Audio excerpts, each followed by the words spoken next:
እግዚአብሔር አምላክና ሕያው كل ጊዜ حدش كل ጊዜ ተአምር ነው አስራህ ዘለኻ አምላክ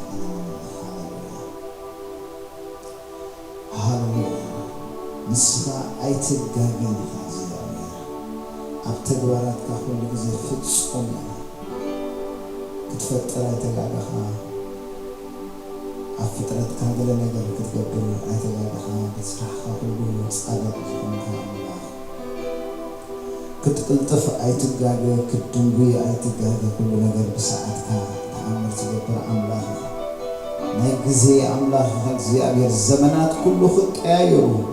ወቅትታት ክቀያየሩ ጊዜያት ክቀያየሩ ንስኻ ከተቀየርካ ኣብ ዙፋንካ ኣብ ናይ ዘላለም ስፍራኻ ኩሉ ጊዜ ዘለኻ አምላክ ሃሌሉያ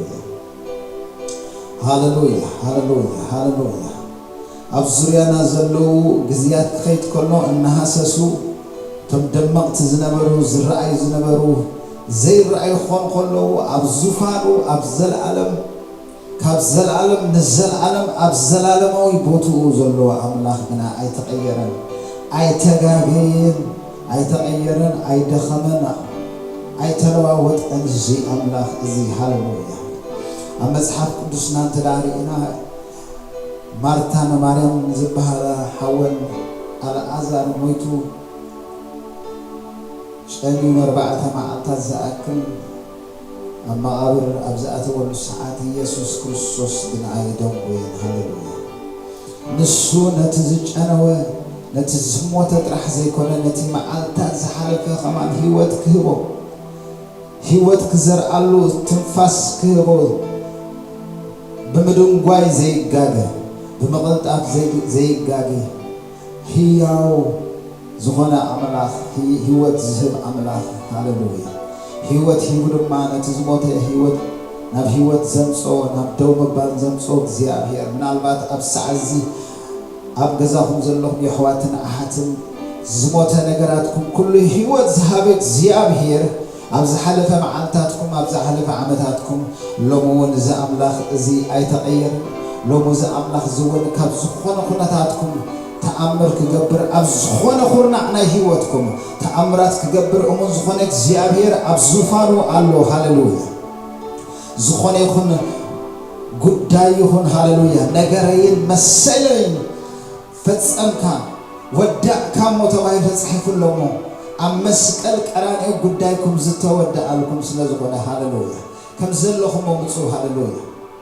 ሃሌሉያ መጽሐፍ ቅዱስና ክነግረና ከሎ ዕብራውያን ንእግዚአብሔር ከተስምርዎ እንተዳደልኹም በእምነት ጥራሕ ከም ዝብል በእምነት ንእግዚአብሔር ክትረኽብዎ ትኽእሉኹም ሎም መዓልቲ በሰዓት እዚኣብ ዘለኹም ስፍራ ኾንኩም ኢድ እግዚአብሔር ሓፃር ኣይኮነትን ኣብ ገዛኹም መፅኣ ተኣምራት ምግባር ሃሌሉያ እዚ ከመይ ገይሩ ይከኣል ኣብ ዝበልኩምሉ እቲ ከመይ ገይሩ ይኸውን ኣብ ዝበልኩምሉ እግዚአብሔር አምላክና ኮሞ አይባልኒ ሃሌሉያ ኩሉ ዝኽእል ተአምራት ዝገብር አምላክ ልዕሊ ተፈጥሮ ወይ ድማ ሱፐር ናቹራል ዝኾነ አምላክ ይኹም ተምልኹ ሃሌሉያ ብኹነታት ዝግደብ አምላክ ኣይኮንና ነምልኽ ወይ ድማ ብቦታ ዝዕጾ ወይ ብግዜ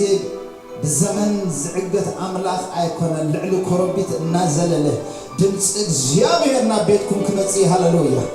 أداكم عليكم كابزلكم وتنسيهم طرحنا زغويت هذه هاللويا أملخو نسخات خلي قبلوا هاللويا بمنفس نكزيابير أملخو بحق نكزيابير أملخو بحق نكزيابير أملخو زيابير تأمرات مقبار كرواي هاللويا زيابير أملخو هاللويا هاللويا هاللويا هاللويا بحرة اللوحات لمون سعباكم الله هاللويا بحرة الزيابير يسعبنا نا እግዚአብሔር ቅሬታ ና እግዚአብሔር ለውሃት አይተወደን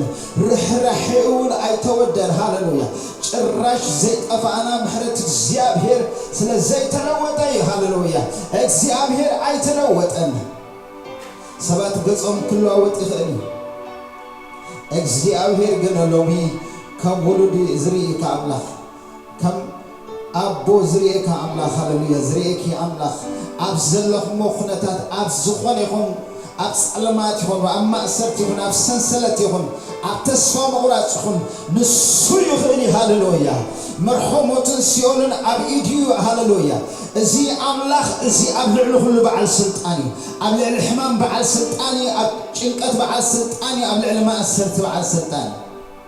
أبلع الموت كي ترف بعل سلطاني موت كاب كنيو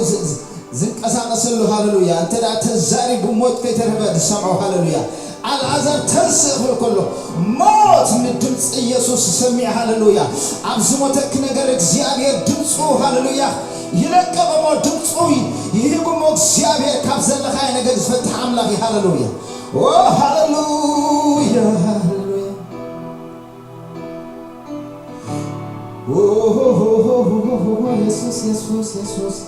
شمكان صوع لنا هاللويا كابسمات كله العلز بلسنا كل بركي زنبرك خلو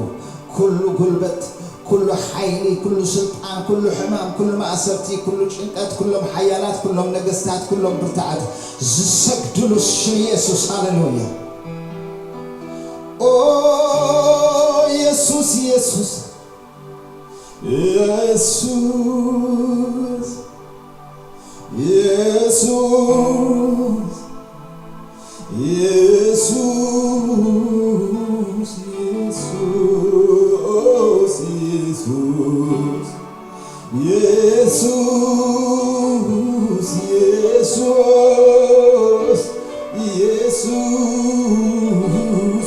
يسوس يسوس يسوس يسوس هاللويا شمونا صواعكمو أفشمو قوات هاللو أفشمو حيل الله أفشمو فوس الله زمنت السنسلة أجمد مأسرتي زصبرنا يسوع كريستوس نشمو حيلي هاللويا أبجزهم بزخنا خورنا هاللويا بزيجدس بزيم مرخب بزحان هاللويا إكسيابير منفس كدوس هاللويا نبجزهم بمسكوت هاللويا جيرو هاللويا نبيتكم كأتيرو وعدي كم تزنوركم I could call you you'll never be the same again hallelujah كابزنوركم وتحت السبل hallelujah كزللي كما سرتيتفتي لإكسيابير كمسجنا كبار هوي شم إكسيابير كصومي عبل hallelujah يسوع يسوع يسوع يسوع يسوع يسوع يسوع hallelujah قاسيها أبسي كان وريتها بزوحلوني تمسكنكم ملو معاتي عيدك من كبكا كبري زي كمي قروي خون أتي كمي قروي كأ عيب عيتب هالني خا كل دي خاتخ زيلنا مهلاو تمصو بتأمر سكبروا بكسيابير عيتك عليني خا هاللويا كل دي خاتخ زيلنا مهلاو تمصو بتأمر እግዚአብሔር ጸውዖ እግዚአብሔር ሃሌሉያ እግዚአብሔር ሃሌሉያ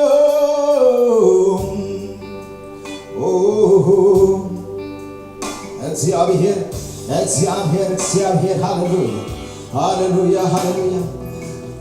ባህሪ ከፍልከ ሃሌሉያ أخرنا الزليل كأكسيابير هاللويا دم صخات لأخمو يسوس أنت فتو ويلو معتي حدش نقر عنه كابهوتي هاللويا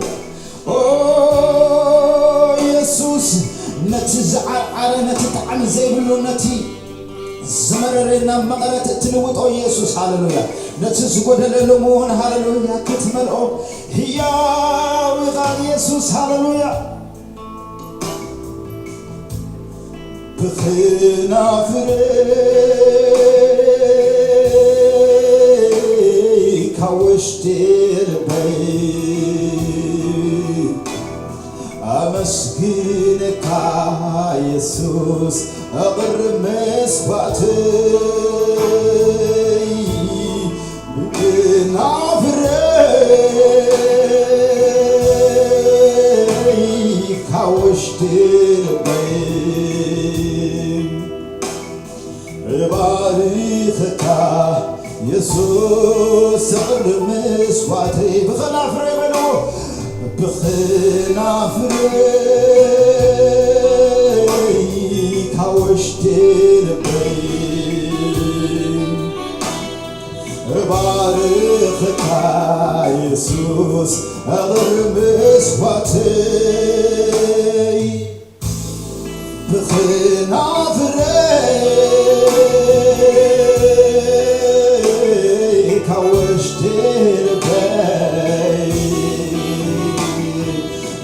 ودسكا يسوس سقر مسواتي كبرير كبرير كبرير كبرير بكا كبر هو كبرير كبرير كبرير كبرير بكا هاليلويا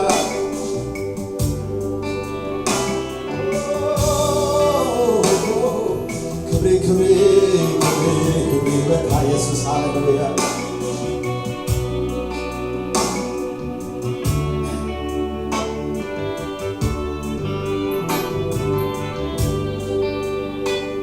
لون أملخي أبزخام بزحكو سوغاي بين عنس كم زيت قبرلو مهرت كالو هتكن سعيبنا للوا تنبر على نفسي بيت كاتعي موالو مول أملخي انتقنو لون أملخي أبزخام بزحكو سوقاي بين عنس كم زيت قبرلو مهرت كان لو هاد كان سيبنا نلوا تنبر على نفسي بيت كاتيموا زلخو زلخو تصدقا بزيحو تمسكن أملخي قبلك ألخو زلخو زلخو زلخو مهرتك بزيحو تمسكن أملخي قبلكو ألخو زلخو زلخو زلخو زلخو فغرخا بزيحو تمسكن أملخي قبلك ألخو زلخو زلخو زلخو زلخو لو هاتك بزيحو تمسكن أملخي قبلك ألخو هاليلويا وصيغة أبزيغان ورتخاب زوحلني تمسكنكم اليوم عادي كهيتا وصيغة أبزي حكامي ورتخاب زوحلني تمسكنكم اليوم عادي عيدك من كهبتا ببزح دمتي بخنافري كوشتي لبي መስክረካ ኢየሱስ أغرم مسواتي بخنا بريك كوش ديربي أود سكا يسوس أغرم مسواتي كبير كبير كبير كبريب كبريب كبريب كبريب كبريب كبريب كبريب هاليلويا وكسيابين هاليلويا شنكايد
هاليلويا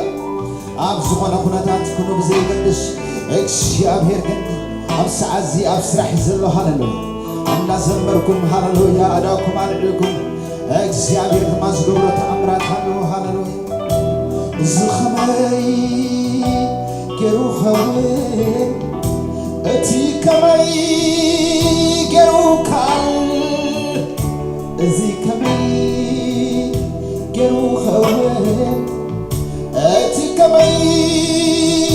ገሩ ካል አይትበሃልን ኢኻ ኩሉ እንዲኻ ትኽእል ዘየለና ምህላው ተመጽእ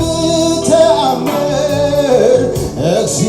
እግዚአብሔር እግዚአብሔር ጸውዑ እግዚአብሔር እግዚአብሔር እግዚአብሔር እግዚአብሔር እግዚአብሔር እግዚአብሔር እግዚአብሔር እግዚአብሔር አይትበሃልን ኢኻ ኩሉ እንዲኻ ትኽእል ዘየለና ምህላው ተመጽእ ብተአምር እግዚአብሔር እግዚአብሔር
ቅዱስ መንፈስ ቅዱስ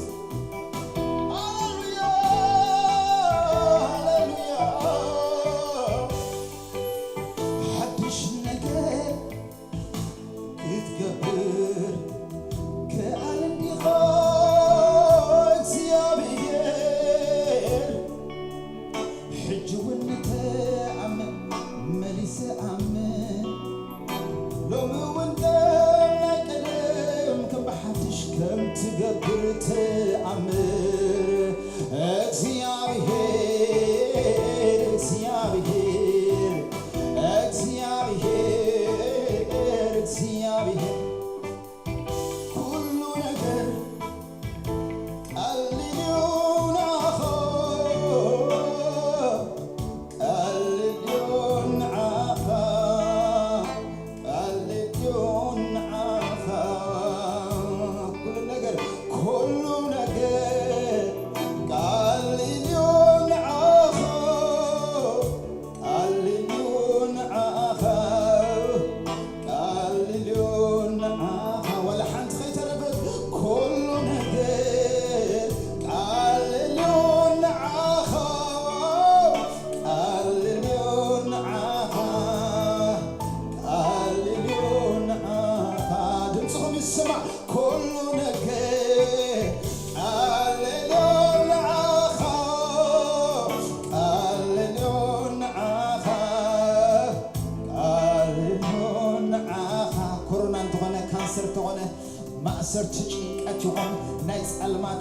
ዝተፈላለየ ዝኾነ ይኹን ሕቶ ኩሉ ነገር ቀሊል ናኸ ቀሊል ናኸ ቀሊል ናኸ እግዚአብሔር ሃሌሉያ እግዚአብሔር ሃሌሉያ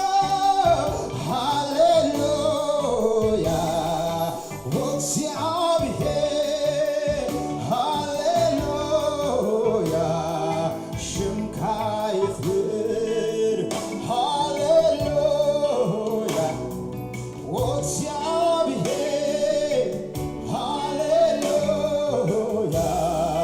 ሽምካ ይክብር እግዚአብሔር እግዚአብሔር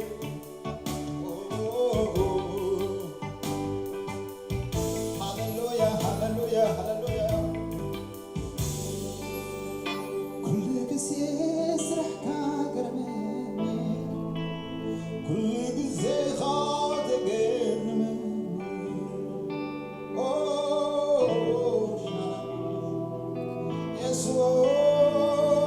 ኢየሱስ ኢየሱስ ኢየሱስ ኢየሱስ ኢየሱስ ሃሌሉያ ሃሌሉያ ሃሌሉያ ሃሌሉያ ሃሌሉያ ሃሌሉያ ኢየሱስ ሃሌሉያ ነቲ መጽሓፍ ክትፈትሖ ነቲ ማሕተም ክትከፍቶ ብቑዕ ኮይኑ ተረኺቡሎ ከም ዝተባህለ ብቑዕ ዝኾንካ ወዲ ኣምላኽ ኢየሱስ ኣልፋ ኦሜጋ ሞይትካ ዝነበርካ ዝተንሳእካ ህያው ኢኻ ኣብ የማን ኣቦ ዘለኻ ጉዳይና ኩሉ ዝፈጸምካ ሎሚ መዓልቲ ተተለስታይ ኮይኑ ኣብ ነፍሲ ወከፍ ኣሕዋተይን ኣሓተይን ሎሚ መዓልቲ ኣብ መስቀል ቀራንዮ ተተለስታይ ዝተባሃለሉ ተፈጸመ ዝተባሃለሉ ስራሕ ብናይ ክርስቶስ ስራሕ ዝዓገብካ እቲ ፍጹም ስራሕ ሎሚ መዓልቲ በዚ ኢንተርኔት በዚ እግዚአብሔር ኣምላኻዊ መራኸቢ ብዙሓን ናብ ነፍሲ ወከፍ ሰብ ነዛ ምድሪ እዚኣ ኣብ ኩሉ ኩርናዕ ዘለዎ በኢየሱስ ክርስቶስ ስም ናይ እግዚአብሔር ድምፂ ኮይኑ ዝዛረብ ኣለኹ ናይ ኢየሱስ ክርስቶስ ሽም ካብ ኩሉ ይሕይል ካብ ኩነታትኩም ይሕይል ካብ ዝኸበደኩም ይሕይል ኢየሱስ ክርስቶስ ፈውሲ ኣለዎ ተኣምራት ኣለዎ ምድሓን ኣለዎ ሰላም ኣለዎ ዕረፍቲ ኣለዎ ሃሌሉያ زحقس نجر الله هاللويا وانجل الله هاللويا بالسرات الله يسوع ناي كل معلت بالسرات ناي كل جزية بالسرات ناي كل جزية عند هاي يسوع هاللويا شنكارون كتصوعينا بمزمور كتصوعينا بالسكات كتصوعينا بمسكرنات كتصوعينا مدري كله عالم كله يسوع من ነፍስም ትስማዕ ሃሌሉያ ብርኪ ኩሉ ይስገደሉ ነዚህ ኢየሱስ ሃሌሉያ ኩሉ ጉልበት ኩሉ ኃይል ኩሉ ስልጣን ንሽም ኢየሱስ ይንበርከኽ ይንበርከኽ ይንበርከኽ ይንበርከኽ ንሱ ኃያል እዩ ንሱ ጌታ እዩ ንሱ በዓል ስልጣን እዩ ሃሌሉያ አልሻዳይ እዩ አዶናይ እሱ ሃሌሉያ ኢየሱስ ኢየሱስ ኢየሱስ ኢየሱስ ኢየሱስ ክጽዋዕ ኾለና በሳዕሲ ሃሌሉያ በርባዕተ ኹርናት ብሰሜን ይኸይድ ብደቡብ ይኸይድ በምዕራብ ይኸይድና ኢየሱስ ክርስቶስ ሽም በሳዕዚ ناخذ دمات أمريكا بربسعزي هاللويا هاللويا كابتن حسبون نجمتون كابتن حسبون نجمتون كابتن حسبون نجمتون أبسعزي أبسرح زلنا إجزابير سجى أبسرح زلنا إجزابير منفس كابسر لهم أبزل لهم لبوتا خلوا هاللويا زود غزت حمشة زفر عرس زود أخلو بيت السبيخون من سياتيخونو عبيتنا عشتو بشمي يسوس بسعزي إنه بيجوتا بيسوس كرسوس دمتي أوصل له على زخون خلنا حلو تنسب له بيسوس كرسوس زتنسنا كرسوس يسوس يسوع له هاللويا بزي قدس كنتاتك كابشم يسوس حيل كابشم يسوس زين بركة يلهون هاللويا مرسي الله كابشم يسوس هاللويا نايقوس على مفتاحي الله هاللويا حنك اللي تاي كله هاللويا على زار تنسب زبل دمتي بشم يسوس زاربك الله نقرات بس عزي فتحو نقرات بس عزي كفتو معصو هاللويا زتعصو زبلا يكفت هاللويا نتدنقر زبلا ستعي بلا نتلعز بلا ستعت يخون هاللويا ميدا يخون أخرانات قوتات كلهم ميدا يخون بشم يسوس بس عزي متنسا كوين الله بيوتكم هاللويا زماري خوين الله عملوها خوين الله بس عزي بيسوس كرسوس هاللويا أوه هاللويا إزي كما يجرو يخون إزي كما يجرو يكعان عايت بحالين يخا كلون دي خاتخل زيلنا مهلاو تنصو بتعمر زيل بادوز نبرة تنصو هاللويا بادوز نبرة نبهي وتنصو تزاربك هاللويا قرص زي نغرو هاللويا تزاربك السماي مدرت غبرو بحريك وخبتي أبوتو سرعت كمزت حسكايو ناينفسو كيف حواتي هو سرعت يحزب السعزي هاللويا زي نبرة بيشوس كرسو شمكمتي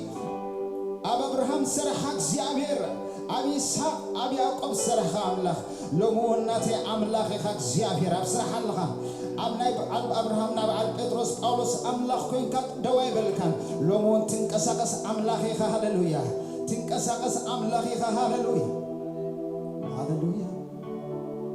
إزي كمي جيرو يخون إزي كمي جيرو يكأن عايت بحالين يخا كلون دي خاتخ زيلنا مهلو تنصو بتعمر هاللويا زيابير هاللويا أملاخنا هياوي هاللويا أجوغ مرزلكم وتسيخم ترح أداوكم أدعيكم إنك زيابير بارخوان أملخوان إك زيابير هاللويا كبروح قلز أبوتي هاللويا نتم زسأوع ودما زسأوع وزلنا ودما هاللويا إذنك زيابير كفتو منفس زيابير دلوي هاللويا كنك أساقس زيابير حنك اللي تيزقنا خيترفن نخفتحو هاللويا نزمنات نعمتها زتعاز وزبلة لو ما معالتي أن تردعكم ناك زيابير كبري متسيو هاللويا إنه زتعاز ونقراتكم كفيتو نتمزقب كفيتو كم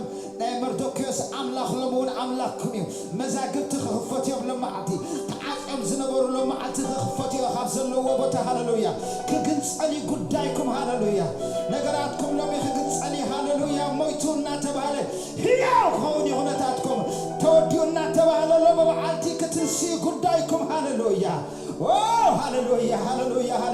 مانم دكتور مانم سبك فتحة عيخن سبالي فوسي نبيتكم مجئلو هاللويا فوسي مجئلو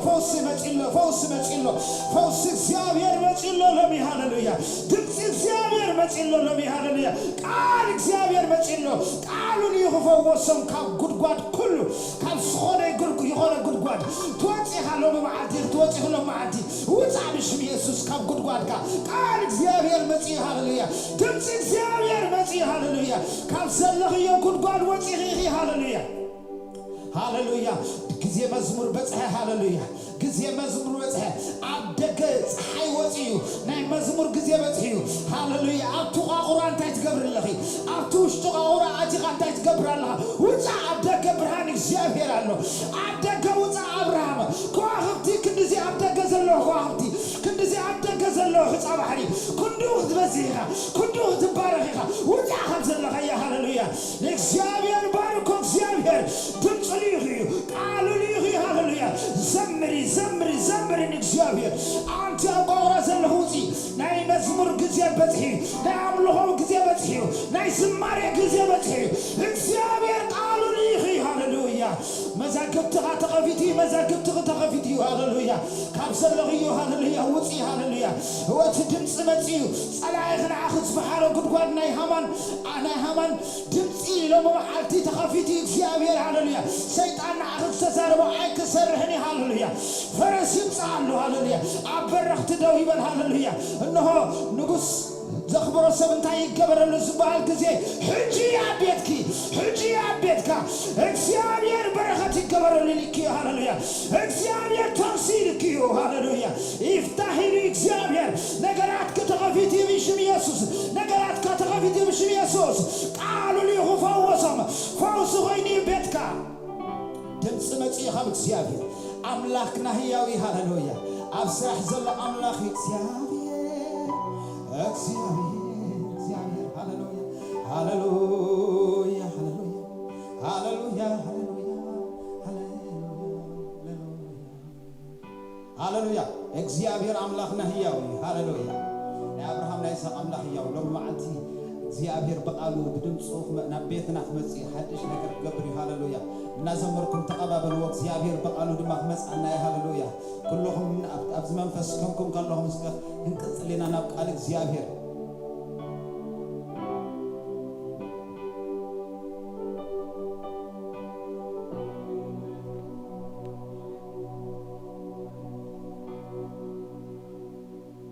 زخبركم حزب أملاك أبايتهم كيكون تكاتلونا زلهم بسم يسوع كريستوس سلام نعخاتكم يكون يبل እግዚአብሔር ሰባብ ዘረድ አና خمس بله ሳሙኤል እግዚአብሔር ነፍስ ወከፍና ረዲኡ ነዛዕለ እዚ አብጽሕናሎ ከምዝሎሚ ክትከታተሉ ጸናሕኩም ከአ አምላክ ዝተመስገነ ይኹን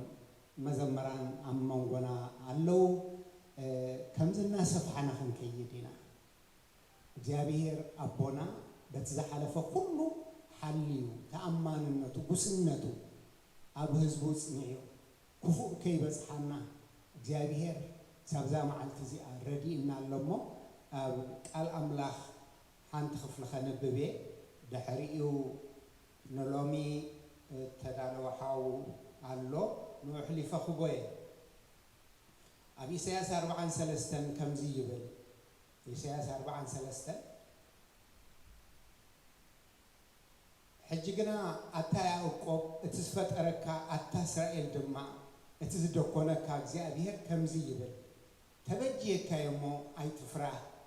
ብስምካ ጽዋዕኩኻ ንስኻ ናተይኻ ብማያት ምስትሓልፍ ምሳኻ ክኸውን እየ ብውሒዝ ምስትሳገር ከዓ ኣይከጥሕለካን እዩ ብሓዊ ምስትኸይድ ኣይክትነድድን ኢኻ ሃልሃልታውን ኣይክህሙኸካን እዩ አነ እግዚአብሔር አምላክካ ነትናይ እትናይ እስራኤል ቅዱስ መድኃኒኻ ይብል እግዚአብሔር ይመስገን እንኳ እግዚአብሔር ዝወነኑ ህዝብ ፈና እግዚአብሔር ካ እሙን ጓሳ ስለዝኾነ ክሳብ ዝረዲእና ኣሎ ሕጅውን ዝሕልወና ዝመርሐና ናብ ዝበለጸ ምዕራፍ ከዓ ዘሰጋገረና እግዚአብሔር እሱ አምላኽናን አቦናን ምእማና ነጽንዕ እግዚአብሔር ካ እሙን ኮይኑ ክቅጽል ጌታ ኢየሱስ ይባርኩም ሓውና ተሾመ ሎሚ በቃል ከገልግለና መድረኽ ነው ገድፎልኝ መጽሐፍ ቅዱስን ገንጽልኩም ካብ ቃል እግዚአብሔር ከነነብብና ናብ ወንጌል ዮሐንስ ምዕራፍ 2 ቁጥሪ 13 ጀሚርና ዝተወሰነ ከነነብብና ሞ ድሕሪኡ ክንጽልይና يحواتي هدئ بزبالة منفس ولا بيتنا خلنا قرط الشيخة أبسالهم كافن كاتوي ويتبل تتسيخة قنا نقالك زيابير كم قالك زيابير أقواتيرنا أبي وتنا أسالوت أو متان كجبر كلاتنا بتعقسي بهدأت أبيتك زيابير كم زلنا بعابي ونحنا بيتك زيابير مقالنا لا ترد أنا نتقالك زيابير قنص لابيلنا ننببو نكتاتل مهنياتو أبرائي كم تزبط صحف الله يحواتي حسب እግዚአብሔር አለው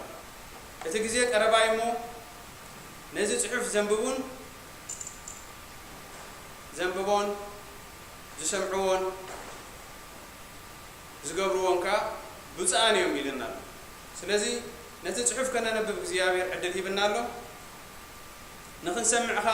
የዛና ነዳሉ ነቲ ዝተነግረና ንምግባርካ እግዚአብሔር ክረዳአና መታ ነቕልበሉ جي كم تزبلكم كاب وانجيل يوحنس معرف كلته كاب قطر 13 جميرة كنببيمو ناب صلوت كن أعطينا حواتك بشم قويتانا بالحنينا يسوع كريستوس كنببي فاسقا أيهود قريبو نبره يسوع هو النبي يرسالم ديبه أبيت مقدس كا أبو عرن أباقعين أراقبن زشاتو شرفتي تقميت أمن رخبه كاب جمد مقرفي غيرها مستناباقين أبو عرن نقولهم كبيت مقدس أو تصو نورقتهم شرفتون فح أبلو نصدقهم كا دنكلو نتم شيء تيارا قبدما إزي خابزي العلو نبيت أبوي بيت عداقا أي تقبرو بلو خابزي حاسا وسيدنا خنصلينا يا حواتي قدسن هياون زخنك እግዚአብሔር አምላክና በጎይታና መድኃኒና ኢየሱስ ክርስቶስ ከነመስግነካ ስለዘብቃኸና ክብር ሁሉ አምልኮ ሁሉ ስግደት ሁሉ ንዓኻይሁ አእምሮናን ሐሳባትናን ልብናን ጉልበትናን አኪምና ብሽም ኢየሱስ ክርስቶስ ንሰግደልካ አለና አምልኮን ስግደትን ክትወስድ ግባአካ ንስኻይኻ ሞተ መስገን እግዚአብሔር አምላክ ንሕና ጥፋእ ዝነበርና ህዝቢ ነገርናን ጉዳይናን ደንኪልካ ነቲ ዝነበረ ዘሸግረና ዘበለ ሁሉ ኃጢአትና ካባኻ ዝፈለና ዘበለ ሁሉ ደንኪልካ በቲ ፈጻሚ ትንቢት ዝኾነ ወድኻ ኢየሱስ ክርስቶስ ቃል እግዚአብሔር ከምዚ ኢሉ አብ ኢሳይያስ አነ ቀቅድሚኻ ክኸይ ድንኩር ዘበለ ሰጥ ከብሎ ማዕጾ ሓጺን ከሐማሽሾ ንመሸጎራ ስራይኻ كسبابرو زبل እግዚአብሔር በጎይታና በኢየሱስ ክርስቶስ ትንቢት ተፈጽሞ ጎይታ ኢየሱስ ክርስቶስ ደንኪልዎ እነሆ ቤቱ አጽሪው አባና ቤቱ ንዓና ቤቱ ገይሩ ንቅዱስ መንፈሱ አባና ስለዘቀመጠ ሕጅበቲ አባና ዘሎ ናይ ጎይታና ኢየሱስ ክርስቶስ መንፈስ አባ ኢና ክንጽውዕ ዘብቃዓና ብሽም ኢየሱስ ነመስግነካ ነባርከካ ለና እግዚአብሔር ቃልካ እሙኒሞ كم تقال خازب لو እግዚአብሔር አምላክ دقيقه خاب እግዚአብሔር ዝተማሃሩ ኮኾንዮ ሰላም ደቅ خدما كبزحي كم زبلك እግዚአብሔር حج دما كاب قالك كنمهار مصينا علم سلامنا من تانك بزح نغرنا من تانك كناون بيتك من تانك تعقب بشم يسوع كريستوس كاب قالك كنمهار مصينا لنا منفس እግዚአብሔር አምላክ ረዳና እንጸልይ ያለና መንፈሲ ህያው ዝገብሮ ነጥቃል ካምበር نحنا ስለዚህ ተዛረብና አይኮነን ሞ እግዚአብሔር ግና ኸባኻ ክንዛረብ ክንድዚ ዘአክል ማለያ ዘይብሉ ክብሪ አምላክ አባና ተቀሚጥሎም ተመስገን ብላለና ብሽም ኢየሱስ ክርስቶስ ነመስግነካለና ንቃልካ ከም ቃል አምላክ እንበር ከም ቃል ሰብገርና ኸይነ ቋጥሮ እግዚአብሔር ዕሽነ ዘበለ ኸባና ሕጅውን ብሽም ኢየሱስ ይደንከል ብላለና እግዚአብሔር አቦ ንኽትረዳአና በቅዱስ መንፈስ ካምሳና ስለዘለኻ ተመስገን ኩሉ ጊዜና ኩሉ አእምሮና ኩሉ ሐሳባትና አብርሑቅና አብቀረባን ዘለና ብሽም ኢየሱስ ክርስቶስ ንመንፈስ እግዚአብሔር ይሕሊፍና እንህባለና بشم يسوع نزنبل آمين هاليلويا እግዚአብሔር ይባርኩም እግዚአብሔር ሰናይ ንቤት አቦይ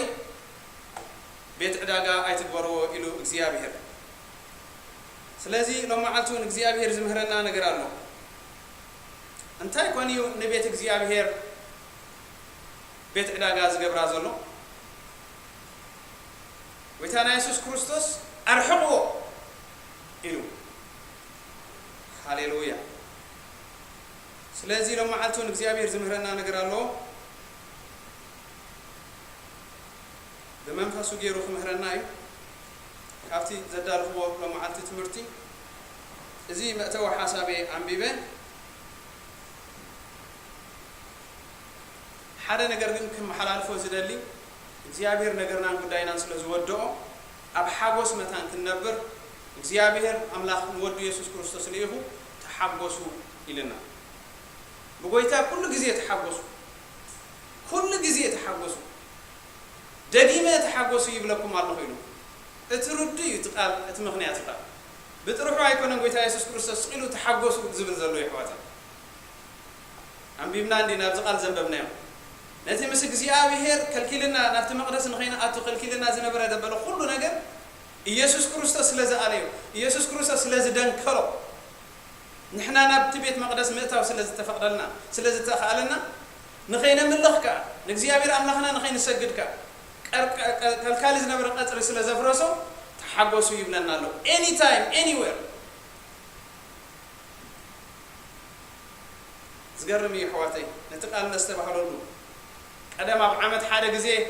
በዓላት እንዳም ተጸበኸ ኻን እግዚአብሔር አምላኽ ተሰግደሉ እሞኻ አይሁዳው ክትከውን አለካ እሞኻ ቤት አምላኽ ንክትአቱ ብዙሕ ነገራት ከተቀርብ አለካ ኢየሱስ ክርስቶስ እቲ መድኃኒና ግና ንሱ ስለዝአቶ any time anywhere abdu khona yukun sa'at wan nkhna atu hijj nkhadina abetna khoyna abzada lkhwa khoyna ab sababa bet ma asartu khoyna abdu khona yukun na'ana betu selaz gabare manfasu abana selaz qamata bet maqdasu selaz gabarana abdu khona sa'at abdu khona hmot እግዚአብሔር አምላክ ከነምልኹ ይካለና ሃሌሉያ ግና ቤታና ኢየሱስ ክርስቶስ ከምዚ ይብላሎ ናይሎ ማዓልቲ ትምርትና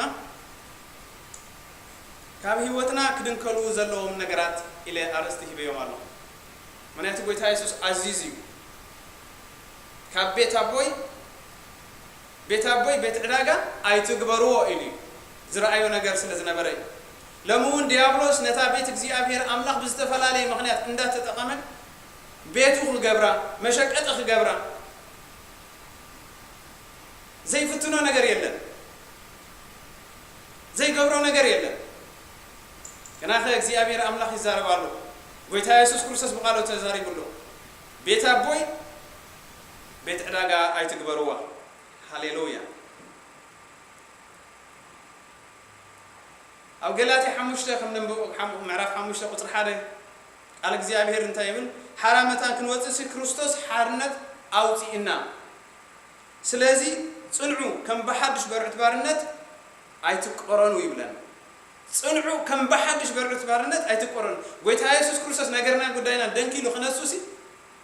ቃል እግዚአብሔር እንታይ ይብላሉ ከም በሐድሽ በርዕት ባርነት አይትቆረኑ እንታይ ዳግበሩ ጽንዑ አበየና ክንጸንዕ ኣብቲ ጌታ ኢየሱስ ክርስቶስ ሃበና ሓርነት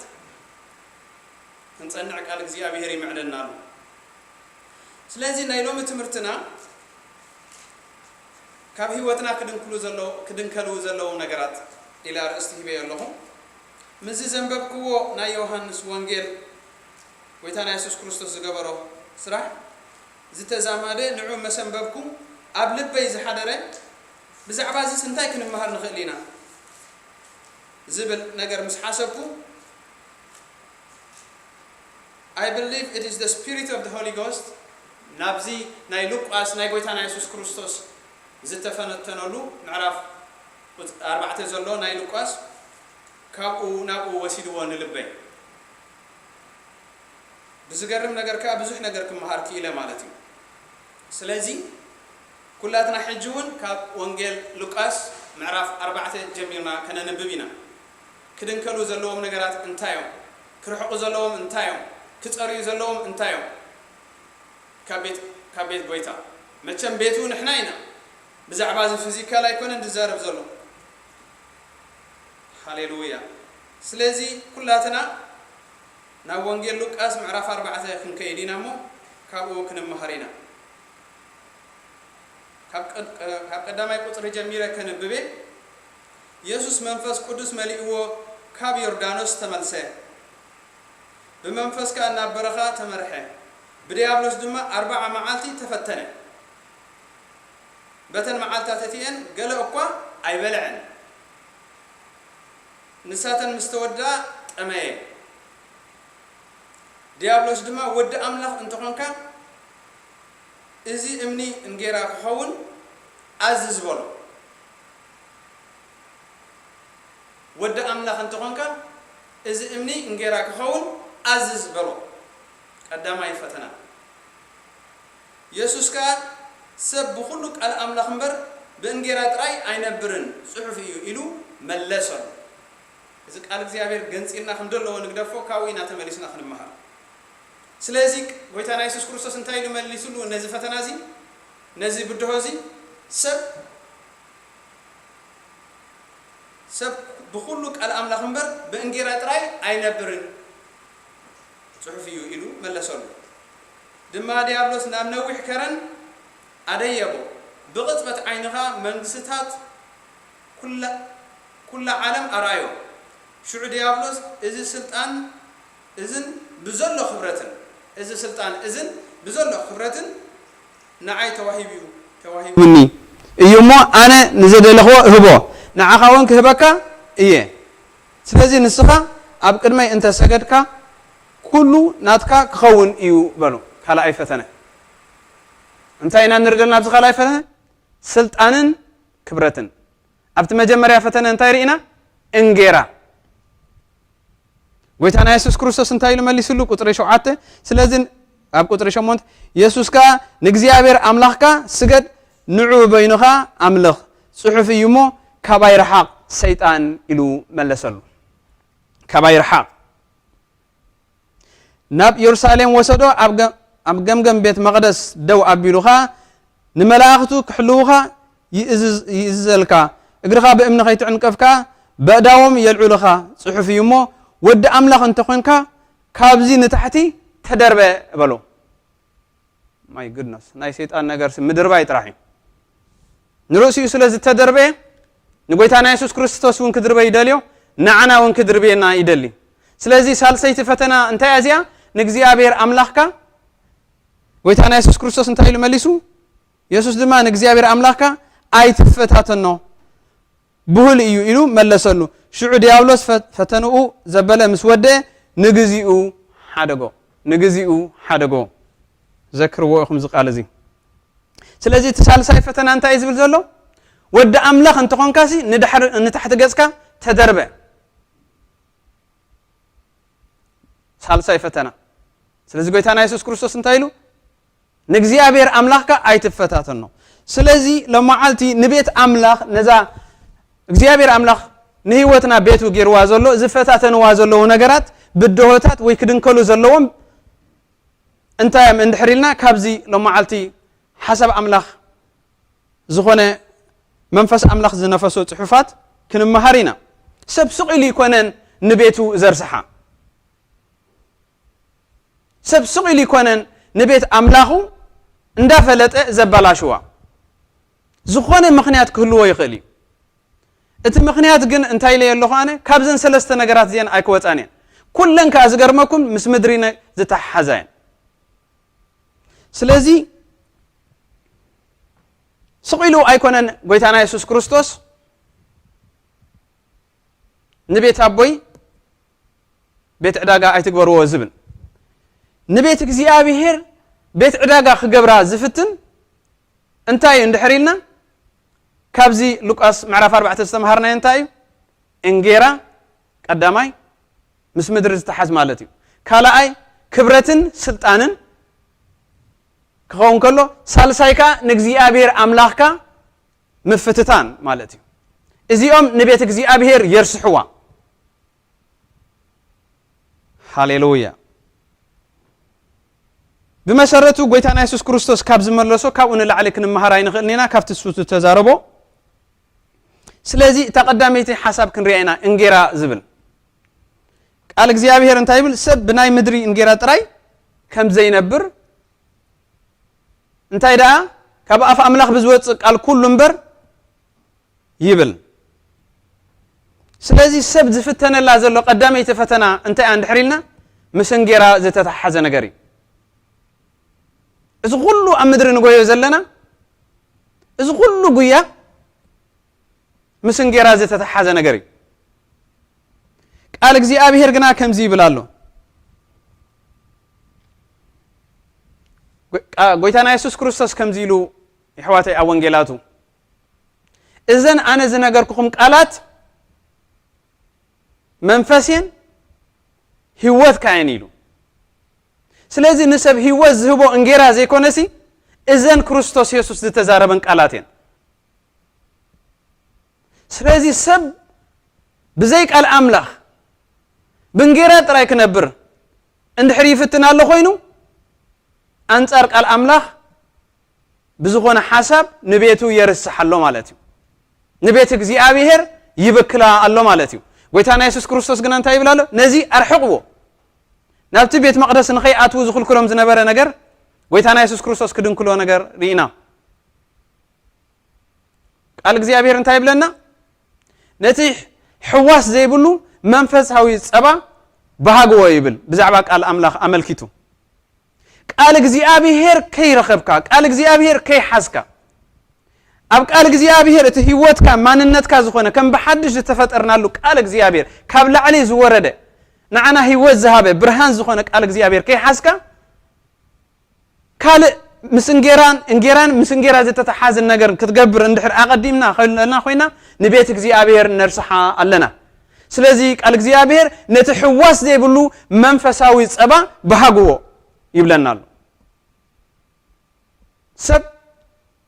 ካብ ኣፍ ኣምላኽ ብዝወፅእ ቃል ኩሉ እምበር ብእንጌራ ጥራይ ኣይነብርኒ ኢሉ ጎይታና ኢየሱስ ክርስቶስ መሊሱ ንሕና እንምልሶ መልሲ እውን ካብዚ ዝሓለፈ ኣይክኸውን እዩ ቃል እግዚአብሔር መልስና እዩ ቃል እግዚአብሔር ህያውን መስለጥን ኢሉ ኣሎ ንነገራትና ከስልጥ ዝኽእል ቃል እግዚአብሔር እዩ ኩሉ ነገር ተፈጢሩ ዘሎ በቃል እግዚአብሔር እዩ ንሕና እውን በቃል እግዚአብሔር ኢና ተፈጢርና ካብ እግዚአብሔር ምስተቆረጽናውን በቃል እግዚአብሔርና እንደገና ተሐዲስና ሪጀነሬት ኮይና ስለዚ ካብ ቃል እግዚአብሔር ወጻኢ ምንም ነገር የለን ሃሌሉያ ስለዚ ሰብ ዝገበሮ ስራሕ ይብሉ ነይሮም ሶሻሊስት ከምኡውን ይኣምን ነይረ ቀደም ኣብ ጥፋት ከለኹ ንሰብ ዝገበሮ ቃል እግዚአብሔር ይዝብል ምርዳእ ግን ቃል እግዚአብሔር ይምሂርኒ ንሰብ ዝገብሮ ሰብ ንግበር ዝበለ እግዚአብሔር በቃል እዩ ስለዚ ንሕና ስራሕና ይኮንና ንሕና ንብረትና ይኮንና ንሕና ስልጣንና ይኮንና ንሕና ሽመትና ይኮንና ዶክተርን ምዃንና ፕሮፌሰር ምዃንና ሓረስታይ ምዃንና ምህላውና ምስኣና ኣይኮንና ሰብ ዝገበረና ቃል እግዚአብሔር እዩ ህያዋን ዝገበረና ቃል እግዚአብሔር እዩ ስለዚ ነዚ መንፈሳዊ ዝኾነ ምግብና ክንብህጎ ይግባአና እዩ ቃል እግዚአብሔር ኩሉ ግዜ ክንጥምት ይግባአና እዩ ናብ ቃል እግዚአብሔር ተስፋና ኣብ ቃል እግዚአብሔር እምበር ኣብ ትሕዝቶስናን ኣብ ነገራትናን ኣብ እንጌራናን ክንገብር ከምዘይ ይግባአና ቃል እግዚአብሔር ደጋጊሙ ይምዕደናን ይምህረናን ኣሎ መቸም ደቅኺ ካብ እግዚአብሔር ዝተማሃሩ ክኾኑ እዮም ዝብል ዘሎ እዚ እዩ ካብ እግዚአብሔር ክንመሃር ማለት እዩ ሃሌሉያ ስለዚ ሰብ በቃል እግዚአብሔር ተፈጢሩ ብእንጌራ ጥራይ ኣይኮነን ዝነብር በኻላይ ደረጃኻ እንጌራ ብርእሳ ምንጭ ሓጎስ ምንጭ ሰላም ኣይኮነትን ከምቲ ንብሎ ደለና ደጋጊምና ካብ ቃል እግዚአብሔር ምስትመሃር እዩ ሰላምካ ዝበዝሕ እንጌራ ብምብዛሕ ሓጎስካ ኣይመጽእን እዩ ኣድላይ እኳ እንተኾነ ሃሌሉያ ቃል እግዚአብሔር ክዛረብ ከሎ ከምዚ ይብል ይሕዋተይ አንጊኹም ምፋርኩም እንጌራ ጻዕሪ ምብላዕ ኣምሲኹም ምእታኹም እንጌራ ጻዕሪ ምብላዕኹም ሲ ከንቲ ይሉሎ እዚ ሲ ንፍትዋቱ ደቂሶም ከለው ይህቦም ይብል ቃል እግዚአብሔር ይሕዋተይ ዋይቲ ስርሑ ይኮነን ዝብለና ዘሎ እንታይ ዳ ነቲ ቅድም ዝግቦ ማንነትና ዝኾነ ቃል እግዚአብሔር ኣብ ህይወትና ሰኒቕና እንተዘይ ወፂና እንተዘይ ኣቲና እንጌራ ባዕሉ ሓጎስን ሰላምን ክህበና ይክእልኒ እዩ ኣብቲ መእተዊና ከም ዝረኣናዮ ብመን ተሓጎሲ ዝብል ዘሎ ብጎይታ ተሓጎሱ ንጉስ ዳዊት እዚ ምስ ተረድኦ እንታይ ኢሉ ካብቶም እኽሎምን ወይኖምን ምስ በዝሓሎም ዝሕጎስዎ ኣብ ሊፅካ ሓጎስ ኣብ ልበይ ኣንበርካ ኢሉ ንጉስ እኳ እዩ ኩሉ ገንዘብ እኽልን ዘለዎ ብላዕ ዘለዎ ወይኒ ዘለዎ ኩሉ ናይ ምድሪ ዘበለ ዘለዎ ነገር እኳ እዩ ግና ኸ ብምንታይ ክሕጎስ ከሎ ንሪኦ ብቃል እግዚኣብሔር ሃሌሉያ ስለዚ ኩሉ እዚ መርትዑታት ቃል እግዚኣብሔር ዝመፀና ዘሎ ንትምህርትና እዩ ክንሕዞ ዝግባአና ነገር ቃል እግዚኣብሔር እዩ ክብሪ ንእግዚኣብሔር ኣምላኽና ስለዚ ካብዚ ነስተውዕሎ ነገር እንድሕር ኣሎ ከሎ ኣብዚ ንነብረሉ ዘለና ምዕራባውያን ዓለም ነስተብህል ምስትውዓል ኣገዳሲ እዩ ምዕራባውያን ዓለም ብእንጌራ ብብልጭልጭ ብኩሉ ዝጎደሎም ነገር የለን ምንም ዝሰኣንዎ ነገር የለን በዚሕ እኳ ደኣ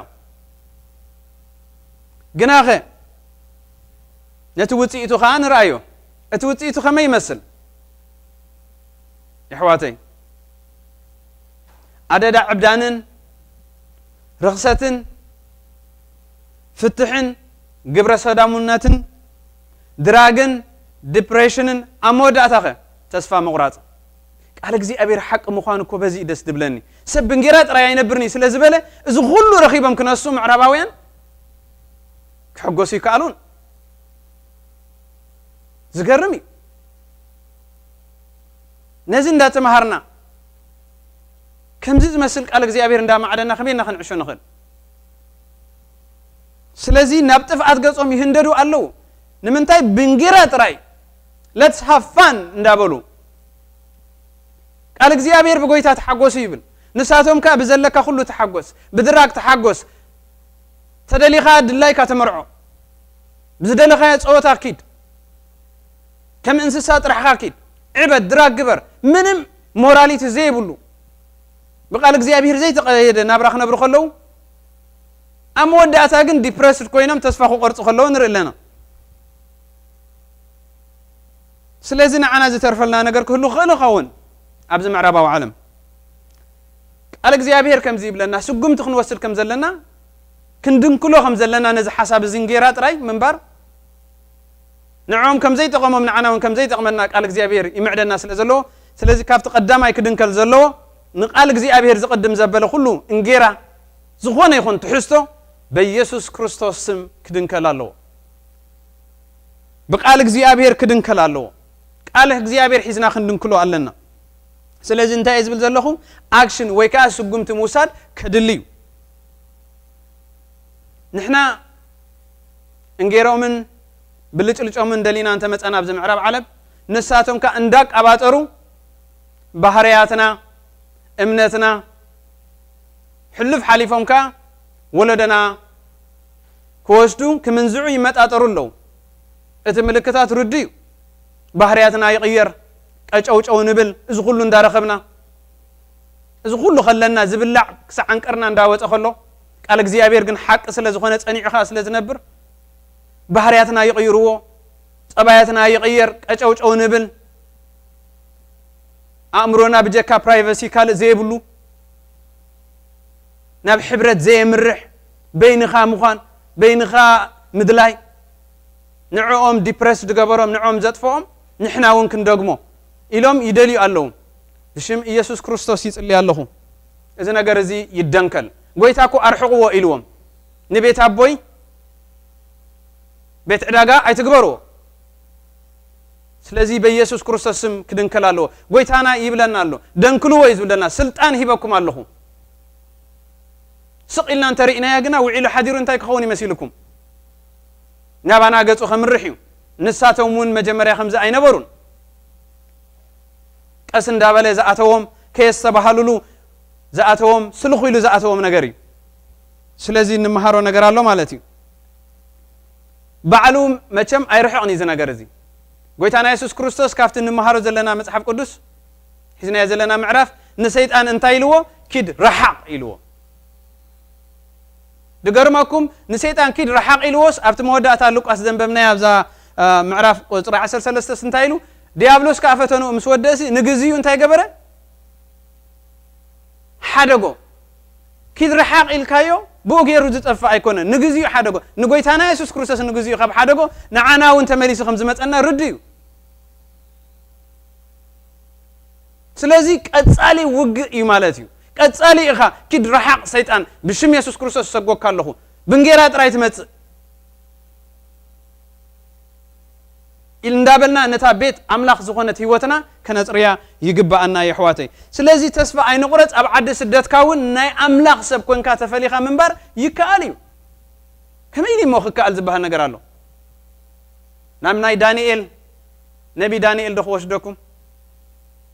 اب زمانوس كمينيرو بابيلون يبحال زعابي كفات إلنا نبرو بابيلوني اب بابيلون اندانا برغنا مسمع حازتو ناي املاخ كوينو تفليو ينبر نيرو كميلو تخايلو كم مغبخم ايبلعني كم مستهم ايبلعني نيوتي ايركسني زغرم كوي ابابيلون كونكا اما خلص لااتخا ابطاوت زملخو ابزغد حرنت زلنا سلازي يكالي مالتي اي كاني زبها ነገር የለን سلازي كدنكل زلو ነገራት كنገركم يحواتي نزي معرباو عالم ناينجيرا هيوت اين تصاورو تولريت اين غبرو نفنفنو اين مساسلو اين قباطرولو سب يمساسلو اتس اوكي يبل انتاي دا يبل سلازي ندنكلو نزي ነገር እዚ بشم يسوس كريستوس نواغا ايو day and night نواغا ايو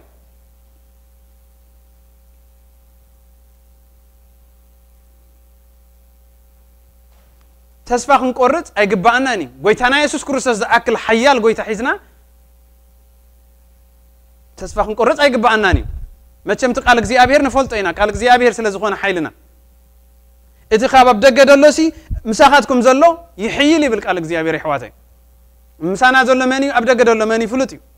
مسانا غويتانا يسوس كريستوس الله እቲ حيال تبرتو እቲ ነገርና ጉዳይና ዝወደ ዝደንከለ ነገራት ኩሉ ደንኪሉ ንቤቱ ዘጥረየ حجخا سلطان نعنا ذهبه اصريو تقاومو رحق بلو زبلنا نزي زاكل غويتا حيزنا سماين مدرن زفطر نخلو اب تحت اغرو زغبره امخا اب تحت اغارنا زرغصو حيزنا منتخ غبر كم عدو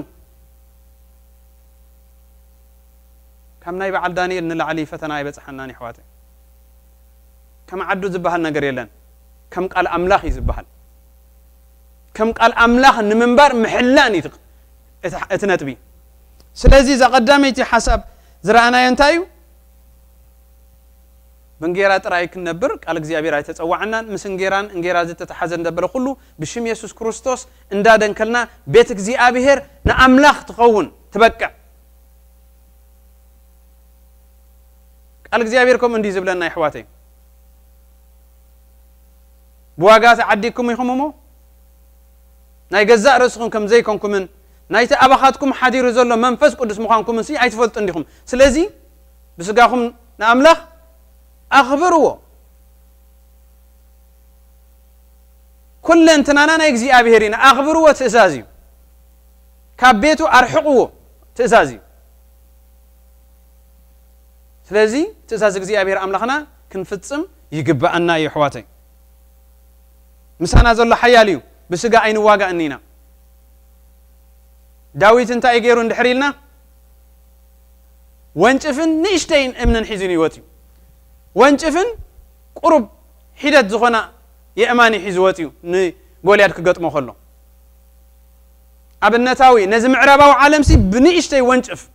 غولياد كو خسا عنقرو تعاطيقو نيريو من يخولو تباهيلي نيرو لومي نديابلوس زخولو لومي نزني عالم نجر زخولو إيدو أونشف زحازة بإمنة كأز دربي نت سيستم جنبارو ينهلو كل سبا يكون نايجزي أبير سبات تباهيلهم بعل سؤال حيالات تباهيلهم نتقال جزي أبير جن أتقع سلزبلو نقال جزي أبير تذكر كبر خازمة نيشتي ودقن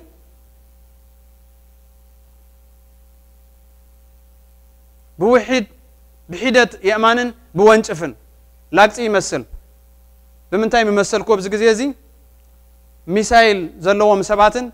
نحنا خا وحد كويناتنا يقدمنا يا افريقيا زمثل زي كويناتن حيسكا خطقط مفتان بسحاق مموتو مچم ميسايل ده حزب قرميخا ويكا كال اترف مو كلاشن ده حزب تزلو بخوينات كغطم إلكا خطكيد كلخس زي لاقص الله هو نا እግዚአብሔር አሰራርሓ ነቲ ዘይርዶ ናይ ዕሽነት ናይ ላቅፂ ዝመስል ግና ኸ ብወንጭፍ ይገጢምዎ ክስዕሮ ከለኻ ንርኢ ስለዚ ወንጭፍና ሒዝና ንሱ ኸ ቃል እግዚአብሔር አምላኽ ሰይፊ መንፈሳዊ ሰይፊ ንሱ ኸ ቃል አምላኽ ሒዝኩም ውጽ ይብለና ስለዚ ኣብዚ ዝተማሃርናዮ ቀዳማይ ፈተነ ዝተበደኸ በጎይታና ኢየሱስ ክርስቶስ ንዓና ወስልጣን ዝሃበና ክንብድሆ انتايو انجيران مس انجيرا زتتحز نغرني اتا خالايتي زفتنو فتنا انتاي ندحريلنا فغم يلكا انت سجيد كالي سلطانن كبرتن كبكاي قويتانا يسوس كريستوس انتايلو نغزيابير املاح كاتراي سجد سلازي سبسق الي كونن نخالق نغر نغزيابير غديفو نخالق نغر زسجد زدفافو نغر الله مالتي عالم سلطان كبرت انداليا علامات يبقى سالوا جبر ابوني جبر الله ديابلوس كو خي ترفه كاب እግዚአብሔር አምላክ ስልጣን ኮስድ መፈንቅለ መንግስት ተገበር ፈቲኒው እንደገና ድማ ሕጂ ካብ ጎይታና ኢየሱስ ክርስቶስ ስልጣን ኮስድካ ከበካ ኢሉ ሰማይን ምድርን ዝፈጠረ ጎይታና ኢየሱስ ክርስቶስ በዓል ስልጣንሲ ስልጣን ከበካ ኢሉዎ ንግዚአብሔር አምላክ ተፈታቲኖ ተደርቢው ንጎይታና ኢየሱስ ክርስቶስ ተፈታቲኖ ጎይታና ኢየሱስ ክርስቶስ ካ ኪድርሐቅ ብሎ ኸሎ ሪናዮ ሕጂ ድማ ንደቅ አምላክ ንዓና ይፈታተነና ኣሎ ብምንታይ በስልጣንን በኽብረትን ስለዚ ዓለም ኦኬ ትባአሳላ ህኮ ትገብራላ ስልጣን በመንፈንቅለ መንግስት ገይሮም ስልጣን ኩሕዚ ይፍትንሎ ኢትስ ኦኬ ግብራቦም ዓለም ግብርቦ አትገብራላ አይገርመናኒ እቲ ትምርቲ ናባና እዩ እቲ ሕቶ እንታይ ኣብታ ሰማያዊ ዝኾነ ማሕበር አምላኽከ እዚ ነገር እዚ እዚ ተርእዮ እዚ ኣሎ ዶ እዩ ስልጣንን ክብረትን ይፈታተነና ድዩ ሓድሽ ነገር ኣይኮነን ይሕዋተይ ሐዋርያት ምስተመርጹ ደቀ ነጎዳ ዝበሃሉ ዮሐንስን ሓዊ ያዕቆብን እንታይ ኢሎም ስልጣን ደልዮም በዲኦም ተደፊኦም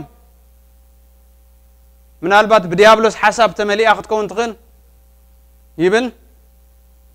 ወይካ ብናይ ስጋ ትምኒት ተደሪኻ ይኹን እንታይ ኢላ ስልጣን ንደቃ ደልያ ሓደ ብየማን ሓደ ብፀጋም ክኸውን ደልያቶም ዝገርም እዩ ነዛ ስልጣን እዚኣስ ነዛ ክብረት እዚኣስ ኩሉ ሰብ ይደልያ ዝመጾም ሽግር ከይፈለጠት ማለት እዩ ኣብ ሉቃስ ምዕራፍ 22 24 እንተ ገንጽልና ኸ ዝገርም ነገር አሉ ምስ ግዜ ይከይድ አንበር መንበብ ኮ ነይረ ግና ተሐሳብ ከም ዝብል ኣብ ድራር ጎይታ ኮይኖምሲ እቶም ሐዋርያት ከ እንታይ ኢሎም መስልኩም ካብ መንጎናሲ መን እዩ ዝዓቢ ተተሐዝዎ ዘለኹም ምስቲ ሉቃስ ናይ ስልጣንን ክብረትን ነገር ካብ መንጎናሲ መን እዩ ዝዓቢ ኢሎም እንድሕር አንቢብኩሞ ዝገርም ነገር ክትርእዩኹም ልዕልዩ ኣብ ምዕራፍ 22 ቁጥር 24 ጎይታና ኢየሱስ ክርስቶስ በታ ከንብባ ይፈቱ ዝገርም ካብ ቃል እግዚአብሔር መምሃር ይሓይሽ ሉቃስ 22 ቁጥር 14 ሓንቲ ከንብብሞ ናብታ ሓሳብ ክወስደኩም ምእንታን ክተሓዘልናት ነገር ማለት እዩ እታ ሰዓት ምስ በጽሐት ምስቶም 12 ሐዋርያት ካ ማዕዲ ተቀመጡ ይብል ስለዚ ድራር ጎይታ ክበልዑ እዮም ዝቅረቡ ዘለው ኣብ 24 ከምቲ ዝበልኩኹም ካ ከምዚ ዝብል ሓሳብ ኣሎ መኖም ዓብይ መሲሉ ከም ዝረአ ካ ኣብ ማእከሎም ክርክር ኮነ ማይ ጉድነስ ክርክር ኮይኑ ኣብ መንጎ ሐዋርያት መጀመሪያ ኣብ ያዕቆብን ዮሐንስ ርኢና ሕጂ ኸ ኣብ መንጎ ሐዋርያት ካ ስልጣን ደልዮም ኣብ መንጎምሲ መን እዩ ዝዓቢ ኢሎምሲ ክርክር ኮይኑ ጎይታ ኮ ድራር ኳ ይቀሪቡሎም ደሎ ዝገርመኩም ደይ ምስተውዓሊ እምበር ዝመጽእ ዘላ ምሸት እኮ ናይ መወዳእታ እኮ ጎይታና ኢየሱስ ክርስቶስ መከራ እኮ ዝመጽእ ዘሎ ቅድሚኦም ተሸጊሩ እቲ ስልጣን ስማዓስዮም ክስልጣንዎ ማዓስዮም ከብሕብረት ተኣኪቦም ከምልኹ ኣይሽግር እንዲያ ትመጾም ዘላ ከምቲ ንፈልጦሲ ጎይታና ኢየሱስ ክርስቶስ ክስቀል ጴጥሮስ በዚ ከሃድም እቲ ሓደ በቲ ኸይድ ኣድራሾም ዘይርከብ ሰባሲ ካብ መንጎና መን ይዓቢ ኢሎም ኣበይ ምስተራኸብዮም መን ይኣመን ክጉይተት ኣንቱም ኣሕዋተይ መከራ መጸኩም ኣሎ ጸልዩ እንዳበለም ኮሎስ በቲ ሓደ ሰዓት መን ይዝዓቢ ካብ መንጎና እዚ ክንገረና ክእል ኣለዎ ስልጣን ክብረት ጎይታና ኢየሱስ ክርስቶስ ግን እንታይ ኢሉ ኣብ ካልእ ጽሑፉ እቲ ካብ ኩላኩም ክዓቢ ዝደልሲ ካብ ኩላትኩም ክትሕት ይግቦይ ስልጣን ኣይኮነን ትጸገም ክብረት ኣይኮነን ትጸገም ብዘይ ኣግባብ ከም ዲያብሎስ ስልጣን ክትሕዝ ምፍታን እዩ ሃሌሉያ ስለዚ እዚ ተርእዮ እዚ ኣብ ማሕበር ኣብታ ሰማያዊት ማሕበር ኣምላኽ ኢለ ሰማያዊት ክነሳሲ ብናይ ምድሪ ነገር ሓሳብ ተታሒዛ ብናይ ስልጣንን ክብረትን ክርክር ክትኣቱ ተኽእሎ ከም ዘሎ ንርኢ ኣለና ኣብ ሕጂ ዘሎ ህልው ኩነታት እቲ ጽሑፋት ናይ ሐዋርያ ጥራይ ምንባብ ኣይኮነን ኣብዚ ዘሎ ህልው ኩነታት ናይ ዓለም ከዓ ንርኢ ናይ ነቢያት ኣገልግሎት እስክንጠምት ብሓፈሻ ጽቡቕ ኣሎስ ጽቡቕ ደይኮነ ከዓ ነገር ኣሎ አንጻር ነቢያት ኣይኮንኩን ክንክመሃሮ ዘለኒ ነገር እውን ኣሎ ከሰብሎ ዘበለኒ ነገር ኣሎ ክምርምሮ ዝግባአኒ ከም ቃል ኣምላኽ መርምር ስለ ዝበለኒ ኣሎ ስለዚ ዝመርመርክዎ ነገር ኣሎ ማለት እዩ ማሕበር ኣምላኽ ስለ ዝኾነት እንታይ ይብሉ ገሊኦም መሲልኩም ኣነ ኤት ሜጀር ፕሮፊት ይብሉ ኣይ ኣም ኣነ እቲ ዝለዓለ ፕሮፊት ይብሉ ኣሎ እዚ ነገር እዚ እንታይ ምዝ ጽሑፋትና ይኸይዶ ይተሓዝዶ እንድሕሪልኩም ኣብ ጽቡቕ ገይሩ እምበር ይተሓዝ እንታይ ዲ ዝደል ደሎ ስልጣንን ክብረትን እንዲዩ ኣነ ዝለዓልኩ ፕሮፊት እንድሕሪልካ ኣነ ዝዓበኹ እንድሕሪልካ እንታይ ትደል ለኻ ማለት ስልጣን ብዘይ ኣግባብ ትደል ዘለኻ እግዚአብሔር እንድሕር ልዕል ኣቢልካ ኮንካ ንስኻ ከዓ ትሕት በል ዝብል እግዚአብሔር ንትሑታት ይዘልዕሎም እግዚአብሔር ስለዚ ሓደ ሓደ ክንምርምሮ ዝግባአናስ ግልጽ ዝኾነ ነገር ኣሎ ሃሌሉያ ኣነ ዝዓቢ ኣነ ሜጀር ፕሮፊት ክትብል ከለኻ ብኻልእ እንታይ ተስምዕኩም ዘለኻ መቸም ርድዩ ኩላትኩም ንኣሽቱ ኢኹም ኣነ ካብ ኩላትኩም ዓብየ እንድሕር ኢለ ኣብ ገዛ ደለኹም ይኹን ኣብዚ ደለኹም ኣነ ትዝበለፀ ሰባኻ ኣነ ትዝበለፀ ሰብየ እንድሕር ኢለ ንስኻትኩም ቶም ዝነኣስኩም ኢኹም እየ ዝብል ዘለኹ እኮ ግልጽ እኮ እዩ ሃሌሉያ ሳምሶን እንታይ ገይሩ መሲልኩም ናይ መጽሓፍ ቅዱስና ሳምሶን እቲ ዝተዋህቦ ስልጣን እግዚአብሔር ኣምላኽ ዚ ንጉሉ ከውዕሎ ከለና ርኢናዮ ንሰበይቲ መጠበሪ ክገብሮ ከሎ ርኢና ኣለና ንደሊላ እንታይ ኢልዋ do you know how much power I have ክንደይ ሓያል ከም ምዃንኩ ትፈልጥ ዶ ናይ እግዚአብሔር ስልጣን ሲ ንጥቕሙ ተጠቒሙሉ መወዳእቱኻ ኣይጸበቐን ንትምህርትና ተጻሒፉ ሃሌሉያ ስለዚ ፐርሰናል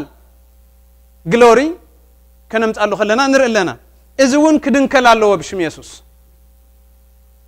ስልጣን ብዘይ ኣግባብ ምድላይ ክድንከል ኣለዎ ሕልፍ ኢለ ክሪኦ ዘለና ናይ ነቢያት ተዛሪብና ኣለና እንዳቐረብኩ ይመጽእ ኣለኹ ናባና ገጽና ኢና ምስለ ንንጽጋዕ ዘለና ምክንያቱ ኩላትና ቤት እግዚአብሔር ኢና ርሑቓት ዘለው ወይ ካብ ጽሑፋት ዘለው ጥራይ ኣይኮነን እዚ ተርእዮ እዚ ኣብ ማሕበር ኣምላኽ ስለ ዘሎ እዩ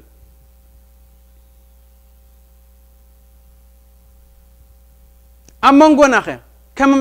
ናህና ትመስል ማሕበር ኣምላኽ ከ ከምዚ ዓይነት ተርእዮ ኣሎ ዶ ኣነ ክመርሕ ኣነ ክሰብኽ ኣነ ኣብ ቦታ ዝሓሸ ቦታ ክሕዝ ኣነ ክውጣሕ ኣነ ብኻልእ ኣባህላ እንታይ እዩ ኣነነት ኣብታ ናይ መጀመርያ ሓሳበይ ዝረስዐኹ ክነግረኩም ኣነ ሜጀር ፕሮፊት እየ ኣነ እቲ ዝዓበኹ ኣነ ጸጋ ዘለኒ ክትብል ከለኻ ትጋገ ስለ ዘለኻ ቃል እግዚአብሔር እንታይ ይብል ብመሰረቱ ንሕና ንፈልጥ እቲ ዝዓበየ እግዚአብሔር በይኑ ምዃኑ ንፈልጥ እዚ ነስተባህል በይኑ ዓብይ መንግስትን ክብርን ስልጣንን ናቱ ዝኾነ እግዚአብሔር በይኑ እዩ ስለዚ ስልጣን ኩሉ ናይ እግዚአብሔር ዕቤት ኩሉ ናይ እግዚአብሔር ክብረት ኩሉ ናይ እግዚአብሔር ስለዚ ሓደ ንርድኦ ነገር በቋራጽ እንታይ እግዚአብሔር በይኑ ዓብይ ሃሌሉያ ኣብዚ ዝረኣኽዎ ሕጂ ኸ እንታይ እዩ ኣነነት ካብ እግዚአብሔር ከም ዘይኮነ ኣብ ሐዋርያት እውን ተራእይ ዝነበረ ክርክር ዝፈጠረ ነገር እዩ በኢየሱስ ክርስቶስ ስም ካብ ቤት ኣምላኽ ክጸርይ ኣለዎ كم نفس وكفنا خطر يالله بزعبا خالوت مزراب ترى يكونن هاليلويا أنا نت بمسرته نايت أرجيت سب بحريو ناي عالمي مش لنايو عالم قبر بوعت قبر الله لنايو سلطان كبرت المدلاي بزي أقباب مدلاي ما فنك لا منجستي يقبر دلو نحاول خاطف فنك لا تخيلي خا بهاجر درجات رايك خونا يبلون بزي أقباب كتفنك لا تدل تخيلي خا ويكتوتح تدل تخوني خا كدفع تخيلي خا بزتفل عليه بتم بدبلوماسي بنايسم ما قد يبسلت أنك تكمل تخيليها كم نايسام سم جناي تقمك ناني أي تقمنني إجزيابير تتسويعك إجزيابير نحر العلابي لك هاجن ما نم كوردك هايكني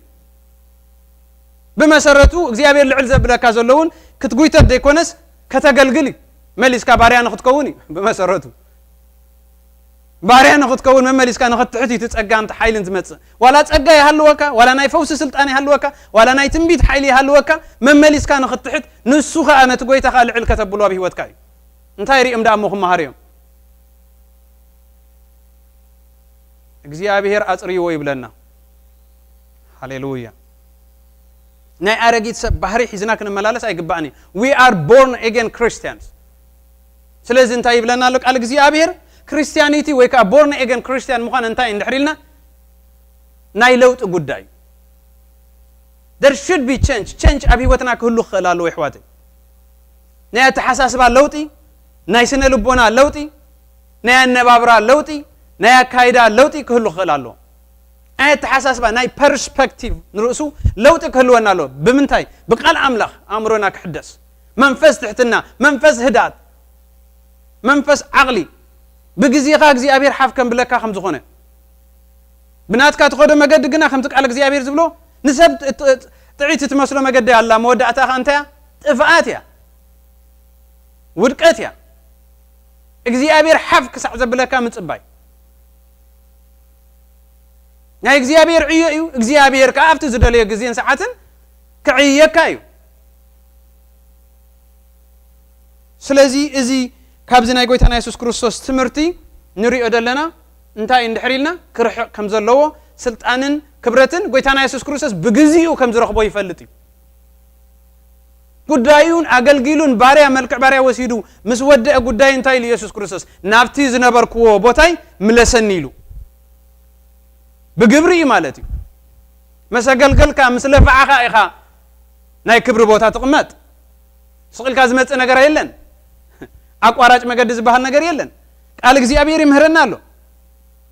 هاليلويا زي نجار زي بيسوع كريستوس سمح جوني بالله كاب حزب أملاخ كاب هوتي كاب بيتي يدنكل أبيتنا وانتهون قبل علي أنستنا بزي أقباب كن قويتت قبل علي دقنا بزي أقباب كن قويتت قبل علي حبرة سمنا بزي أقباب كن قويتت فقد أملاخ يكونن كاب قال جزي أبير نمهارون ترليو إزيو أبيت أملاخون بعبيو كن قويتت بزي أقباب قبوا يكونن سلطان كن دلي قبوا يكونن أنت دليو أقل قلوت ذي ترف كاب زودق كم سامسون أقل قلوت كي تقل قلت ذي ترف هوتي بكريستوس يسوع حيزة عقيبة دي كيد أقل قلوت قليلا يكونن فتناي دم سألك سلطان قليلا يكونن كتعبيز قبرك كتوتح يا خات دلي زبالات أمنبر تدلي ترى تكون كاغنا أبزغونا بتاخذ كتب التقليها سلازي باولوس انت ديلو نقول له رابح نفسي انت تفاخون تايتك من ديلو حكي كل سلطان حيزه نعقول له اقل قيله سلطان رقيبه حواريه تباهيله هيوته انت زيد حنكو انت مخطق مني at the end of the day هيوته انت سيف نحتر يكون تايتقمو سلطانن كبرتن تايتقمو عالم اكو سلطان تدلي صبغي نمنتاي مسيلكم اساتا تصفون اساتا مودام سلازي እግዚአብሔር አምላክ ነዚ ነገር እዚ ደንክልዎ ካብቤትኩም አጽሪዩ አውጽዎ ይብለናሉ ነቤት አቦይ ቤት ዕዳጋ አይትግበርዎ ይብለና ቃል እግዚአብሔር በቃሉ ገይሩ ይምዕደናን ይምህረናን አሎ ሰማዕቲ ክንከውን ገበርቲ ክንከውን እግዚአብሔር በመንፈሱ ክረዳና ንሕና ጥራይ ንወስን ስለዚህ ኣብቲ ሳልሳይ ትምህርት ፈተና ከኸይደ ኣብቲ ሳልሳይካ እንታይ ኢሉ ወዲ ኣምላኽ እንትኾንካ ንታሕቲ ተደርበ እዚ ሳልሳይን ናይ መወዳእታን ትምህርትና ክኸውን እዩ ወዲ ኣምላኽ እንተዳ ኾንካ ንታሕቲ ተደርበ አንተ ናይ ሰይጣን ኣሰራርሓስ ኩሉ ግዜ ንታሕቲ እዩ ንሱ ከምቲ ዝበልኩኹም ብደይ ኣግባብ ስልጣንን ስታይን ክረክብ ካብ ሰማይ ተደርቢ እንዲዩ ንጎይታና ኢየሱስ ክርስቶስ ከዓ ክድርብዮ ፈቲኑ ኣይኮነሉን ንህዝቢ ኣምላኽ ነታ ቤት ኣምላኽ ከዓ ሕጂኻ ክድርብያ ይደልሎ ተደርበ ይብላሎ ጎይታና ኢየሱስ ክርስቶስ ግን እንታይ ኢሉ ንእግዚአብሔር ኣምላኽካ እንታይ ኣይትግበሮ ኣይትፈታተኖ ብመሰረቱ ኣብዚ ንመሃሮ ነጥብታት ኣሎ ክድንከል ዘለዎ ነገራት ማለት እዩ ክፀሪ ዘለዎ ነገር ካብ ህይወትና ማለት እዩ ካብ ቤት ኣምላኽ ብናይ ዓለም ነገር እንተጀሚርና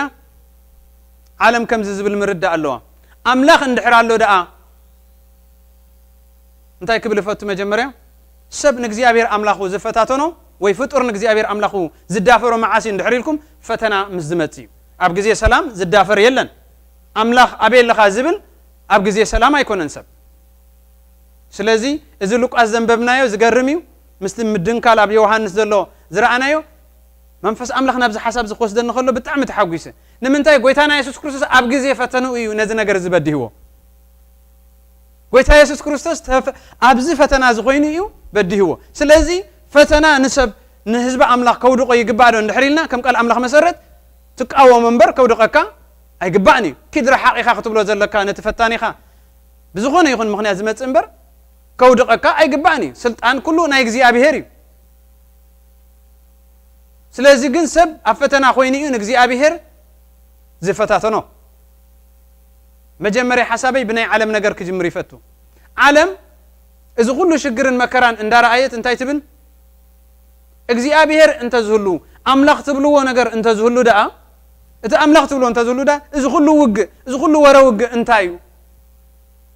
እዚ ኩሉ ጥሜት እዚ ኩሉ ሕማም ሕጂኻ እዚ ኩሉ ኮቪድ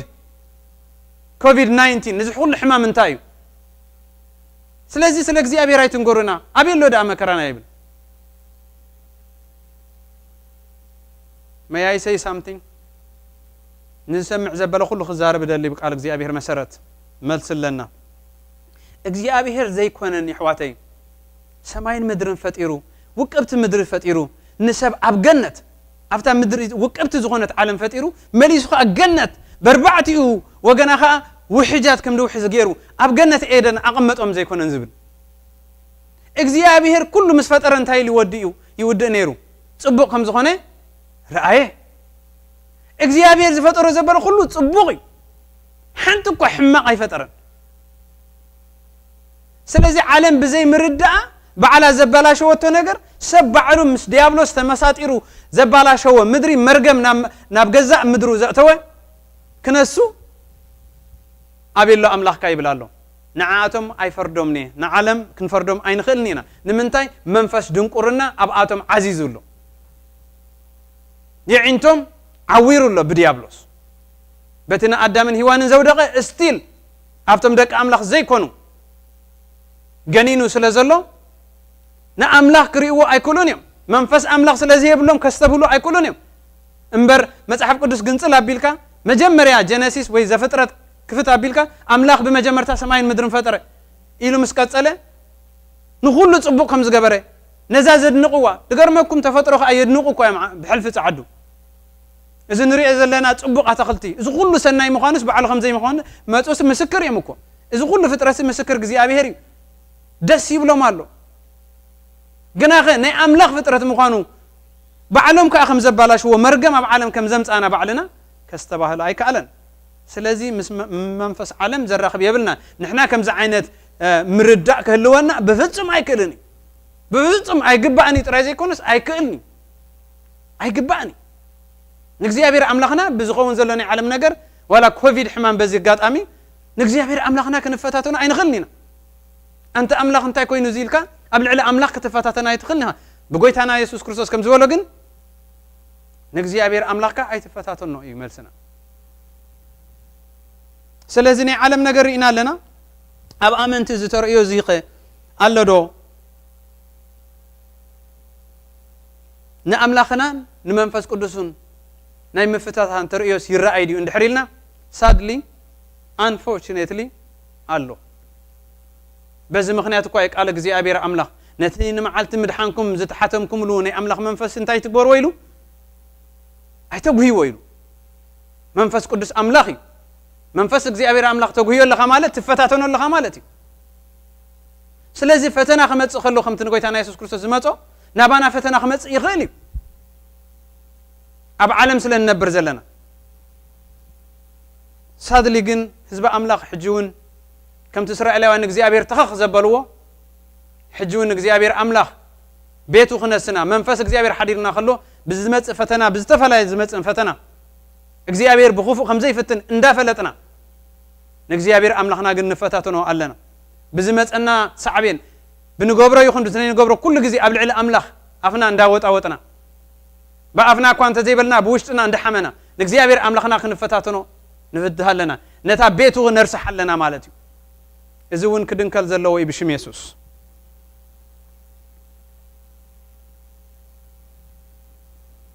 እንታይም ግን ዝድርኹና እንድሕሪልና ሓደ ነጥብ ኸልዕል ብዘይ ምክንያት ኣይኮነን ሰብ ኣብ ልዕሊ እግዚአብሔር አምላኹ ዘጉረምርም እስራኤላውያን ኣብ ልዕሊ እግዚአብሔር አምላኽ ዝኩሉ እንዳገበረሎም ከሎ ባዕሎም ብዘይ ምእዛዞም ናፍቲ ቃል እግዚአብሔር ብዘይ ምድሃቦም ኣብ ፈተና ክወድቁ ከለዎም ርኢና እዮም ይሕዋተይ ንዓና ኸ ንመምሃሪና ከም ዝኾነ ኣብ ዕብራውያን ይብለና እዚ ኩሉ ወንጌል እዚ ኩሉ ቃል ተነጊርዎም ክነሱ ከም ዘይጠቐሞም ቃል እግዚአብሔር ይምህረና ስለዚ ንሕና እውን ካብኣቶም ተማሂርና ነዚ ነገር እዚ ከነርሕቆ ከም ዘለና ቤት አምላኽ ንእግዚአብሔር አምላኽ መቀደስን መምለኽን መመስገነትን ዳእምበር መፈታተነት ክትከውን ኣይግባእኒ እቲ ኩነታት ተፈተና እኳ ከቢድ እንተኾነ ቀሊል እውን ኣይክኸውኒ ኣብ ዓለም ስለ ዘለና ዲያብሎስ ንግዚኡ ሓደጎ ኢሉ ንጎይታና ኢየሱስ ክርስቶስ ኣብቲ ናይ ዓንተ ወይ ገንፂልና ክንሪኦ ዝግባአና ማለት እዩ ብዝተፈላለየ መገዲ ዓቕልና ምስ ተፅበበልና ከምቲ ጳውሎስ ዝብሎ ይጸበና ግናኸ ኣይንድፋእን ኢሉ ይሰግናኸ ግናኸ ኣይንጠፍእን ኢሉ ጳውሎስ ንርእሱስ ክፍተን ከሎ ይገልጸልና ኣሎ ኣብ ልዕሊ አምላኹ ኣብ ልዕሊ እግዚአብሔር ወይ ከዓ ጎይታና ኢየሱስ ክርስቶስ ፈተነ ወይ ከዓ አሉታዊ ነገር ከልዕል ከሎ ኣይንሪኦን ኢና ስለዚ ኣሕዋተይ ካብዚ ክንመሃሮ ነገር ኣለና ኣብ ልበይ ዝመጽእ ሓደ ነገር ፈተና ምስ መጸ እንድዩ መቸም ንእግዚአብሔር ንምፍታን ትደናደን ናይ ሃገርና ኩነታትስ ክንርአ ብቐረባ ስለ ዝምልከተና ኣብ ሃገርና ሽግርን ጥሜትን ዕርቃንን ማእሰርትን ጸበባን በዚሑ ከም ዘሎ ርድዩ ኣይንኩሕዶን ኢና ኣዝዩ ጸቢቡ ከም ዘሎ ንፈልጥ ኢና ባእስን ዕግርግርን ማእሰርትን ይኸውን ኣሎ ጥሜት ይኸውን ኣሎ ስደት ይኸውን ኣሎ ኣብ ባሕሪ ሙማት ኣሎ ኣዝዩ ዝኸፍአ ኩነታት ኣሎ መጀመርያ ክንርድኦ ዘለና እግዚአብሔር ኣይኮነን ኣምፂዎ እዚ ነገር እዚ ከምቲ ዓንተ ወይ ዝበልኩኹም ንምድሪ ዘባላሽዋ ሰብ ምስ ዲያብሎስ ተመሻጥር እዩ ስለዚ ኣብ ምድርና ዝኸውን ዘሎ እግዚአብሔር ኣይኮነን ዝገብሮ ምስራቅን መቕታልን ምሕዳርን ባእስን ሁከትን ምግባር ናይ መን እዩ ናይ ዲያብሎስ እዩ እግዚአብሔር ብኽፉእ ኣይፈትን እዩ ንምድሪ ጽቡቕ ገይሩ ፈቲኑ ሕጂ መሊሱ ኣብ ፈተና ኣየእትወካን እዩ ንምድርና ዕገርግር ዝገብር ዘሎ ዲያብሎስን ኣጋንንትን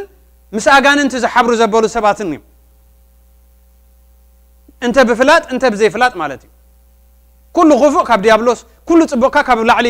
ካብ እግዚአብሔር አምላኽና ካብቲ ምምልላህ ጽላለ ዘይብሉ ኣቦ ብርሃናት ምዃኑ ንፈልጥ ኢና ሰናይ ነገር ኣብ ሰብ እንድሕር ኣሎ ካብ እግዚአብሔር ብመንፈስ አምላኽ ይድኸውን ደሎ ማለት እዩ ሕማቕ ነገር ኣብ ምድርና ይኸውን እንድሕር ኣሎ ኮይኑ ካብ ሰይጣን ብመንፈስ ሰይጣን እዩ ማለት እዩ ስለዚ ዕግርግር ዘሎ ኩሉ ካብ ዲያብሎስ ካብ ኮነ ንሕና እንታይ ኢና ክንገብር ዘለና ክንቃወሞ እምበር ኣብ ልዕሊ እግዚአብሔር አምላኽና ናይ ሃገርና ነገር እንታይ ኢልና ፈተና ወይ ከዓ ምጉርምራም ከነልዕል ቃል እግዚአብሔር ኣይምህረናን ኣይምዕደናን ስለዚ ንመሃረሉ ዘለና ከም ጎይታና ኢየሱስ ክርስቶስ ክንቃወሞ እዩ ዘለና ንሕና ከንታወቲና ኣብ ልዕሊ እግዚአብሔር ነጉረምርም ሮሜ ቃል እግዚአብሔር አምላኽ ኣብ ሮሜ ምዕራፍ 9 ቁጥሪ 20 مسجزينا خيدا أمبر كم زبلاله ويقادو أتاسب نجزي أبي كم بباي فتو بملت حسابه كم دلوا أخبلا أم نبرومي معرفت شعته قطر إسراس كنا خير حواتي هاليلويا بقالو جيرو جزي أبي رمعرنا له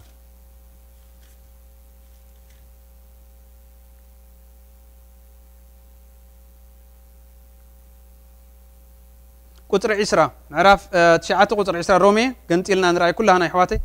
ويقادو أتاسبنا أملاخ اتماقوتخي نسخة منيخا قبردو نتقباريو نمنتاي كم زجيركا سريح كان يبلوئيو ويقادو أتاسب نأملاخ اتماقوتوس نسخة منيخا يبلال نحناس منينا نقسي أبير كن ماقوتو نتبع السلطان أي ترد أننا نحدنا قريب عدنا زلو أب عالم زخون زلو أب هيوتنا زخون زلو زي مردا حدنا قريب أبلع لك زي أبير كم زي يقبرك زي أبير إلكا محماي نتلبين كلاليتن زمرمر وشت أنا زاربو زلو خي تزاربنا زفلت زيابير حميتان ويكا مقرم رام الملعل أبلع لك زيابير أملاحك مفتتاني قويتانا يسوس كريستوس أبقى زيفتن وزمهرنا زلو مالتي قالك زيابير قنتاي بلالو أتاسب ويقادو يلو أتاسب نسخة منيخا نك زيابير أملاحك اتماقوتو إيوب تماقوتي وخم دي سلطو بلس كتعاتق تماقوت من سايت خيل كايلو وك زيابير أملاح أما وداتا جن إيدو خب كلون ري نحنا نمهارو نجرون إيدنا خنهب كم زلنا لبنا خنهب كم زلنا كن مارخ كم زقبأنا قالك زي أبيهر يمعدنا يمهرنا على دقاقيم كن قبرو زقبأنا نجرالو انتاي سون دحريلنا أب إفسون معرف 4 قطر شدشته قصاب شوعات انتاي زبلالو دليتكم زبله بتسألوتن لمانون مسناي مسغانا نمغرونا متاي تغبرا تطفايا مسغانا نخلو نغزيابير املاكا كتفاتاتو ذا حسبك تودقيا ام مسغانا عوت متيخا سلازي انتاي غبوري زبزلو بزعبا مدرنا يخون بزعبا هاجرنا يخون بزعبا ولق بيتنا يخون بزعبا كل خناتات يخون بزعبا ززلو حج حمام يخون كنغبرو زغبانا انتاي زبزلو دليتكم زبله بصلوتن لمانون بيتيشن بتصلوتن لمانو مسناي مسغانا خي حدقنا اب املاخ يفلط انبر بقلكوا ايتچنقو مسبله اتخاب كله زبل سلام املاخ نلبخم نحسابكمن بكريستوس يسوس كعرفو يبل عرفتي خاب እግዚአብሔር ይحواته عرفتي خاب እግዚአብሔር ጥራح تركب ناي مدرنا يخون ناي ولقنا عرفتي خاب እግዚአብሔር ጥራح تركب ስለዚህ እንተ አኻ ትገብር በጸሎትን ለማኖን ምስናይ ምስጋና ተንበርክካ ኢድካ ሂብካ ከም ኢዮብ ሰረንደር ጌርካ ሳሚት ናይ ምግባር ባህሪ ያለውና ወላ አይረዳ አና ዝኸውን ዘሎ ፍቃድ አምላኽ ክኸውን ይኽእል ዘይን ፈልጠውን ክኸውን ይኽእል ሓንቲ ነገር ንገብራ ግን በጸሎትን ለማኖን ኣብ ቅድመ እግዚአብሔር ክንቀርብ ከብ ዘለና እንበር እግዚአብሔር አምላኽና ክንፈታተኖ አይግባኒ መፈተታን ናይ ዲያብሎስ ሃሌሉያ من هالبات كم زين بالمرد على اللوانا يخون أم ودات حسابي كبلو زدلي نحنا كو ولد أملاخنا a perspective ويكا اسكي بكنردو خنفتنينا نحنا نايجزي أبير سبات بولك أنا خانمت أمنتي بزعبها هجرنا بزعبها عالم رئينا بولك أنا سكن رأي فتنان مكران شجرن يبتحنا ولا تزنببنا يا نجر فتنان شجرن أبغيت أنا يسوع كريستوس كم زبتحه نمهار لنا أمون السوداء ود أملاخ نديو بتتسق أيسق أياسي مئزاز تمهرن بري بلنا له أبغى زيابير أملاخو كفتاتن ويكاء نمنتاي زبتحن كبل كله أين رأينا شجرن مكران مسبتحه أبتجي زي سقيات أو انتايلو وأملاخ ردعني إلو كم إلو مسألة زبارات عو ملاأخت 5 فدلوك زيابير نر لنا سلازي نابك زيابير أبودا ترعن لمنا نمبر نكزيابير أملاخو أنا ود أملاخ كنا سي كم زيلو نمنتاي مكراي بتحني له كفتاتو نخلو أين رأينا كم زبل مرد أخلونا خل قوي تايسوس دا أمون مكران ديماتيو مكران أخسك من ديماتيو نبلال نخل مجمريا قوي تانا يسوس كروسس زقبرو خلون عنا نتمرتنا كم زخونه أرأي حد يقولنا كم زخونه قالك زيابير بقلت يمهرناي ኣርኣያ ማለት ንሱ ዝገበሮ ክንገብር ማለት እዩ ንሱ ዝሓለፈ ህይወት ክንሓልፍ እዩ ጎይታ ኢየሱስ ክርስቶስ እንታይ ኢሉ ዓለም ንዓይ ኣይተቀበለትን ንዓኹም ከ ኣይተቀበለኩም ነ ስለዚ ንስኻ ወዲ ኣምላኽ ስለ ዝኾንካ ዓለም ኣይትትንክፈካን ዲያብሎስ መጺኡ ኣይፍትነካን ኣይኮነን ደጋጊ መንበር ይፍትነካ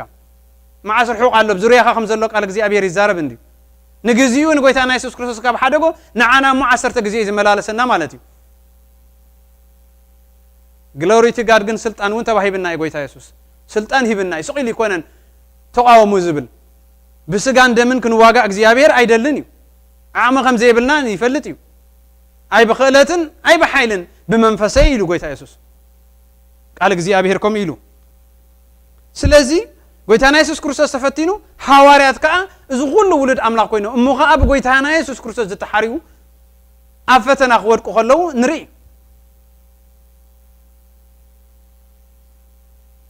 አዚም ክፍተኑ ከለው ክጸበም ከለው ከምቲ ጳውሎስ አንቶ ይዝበለና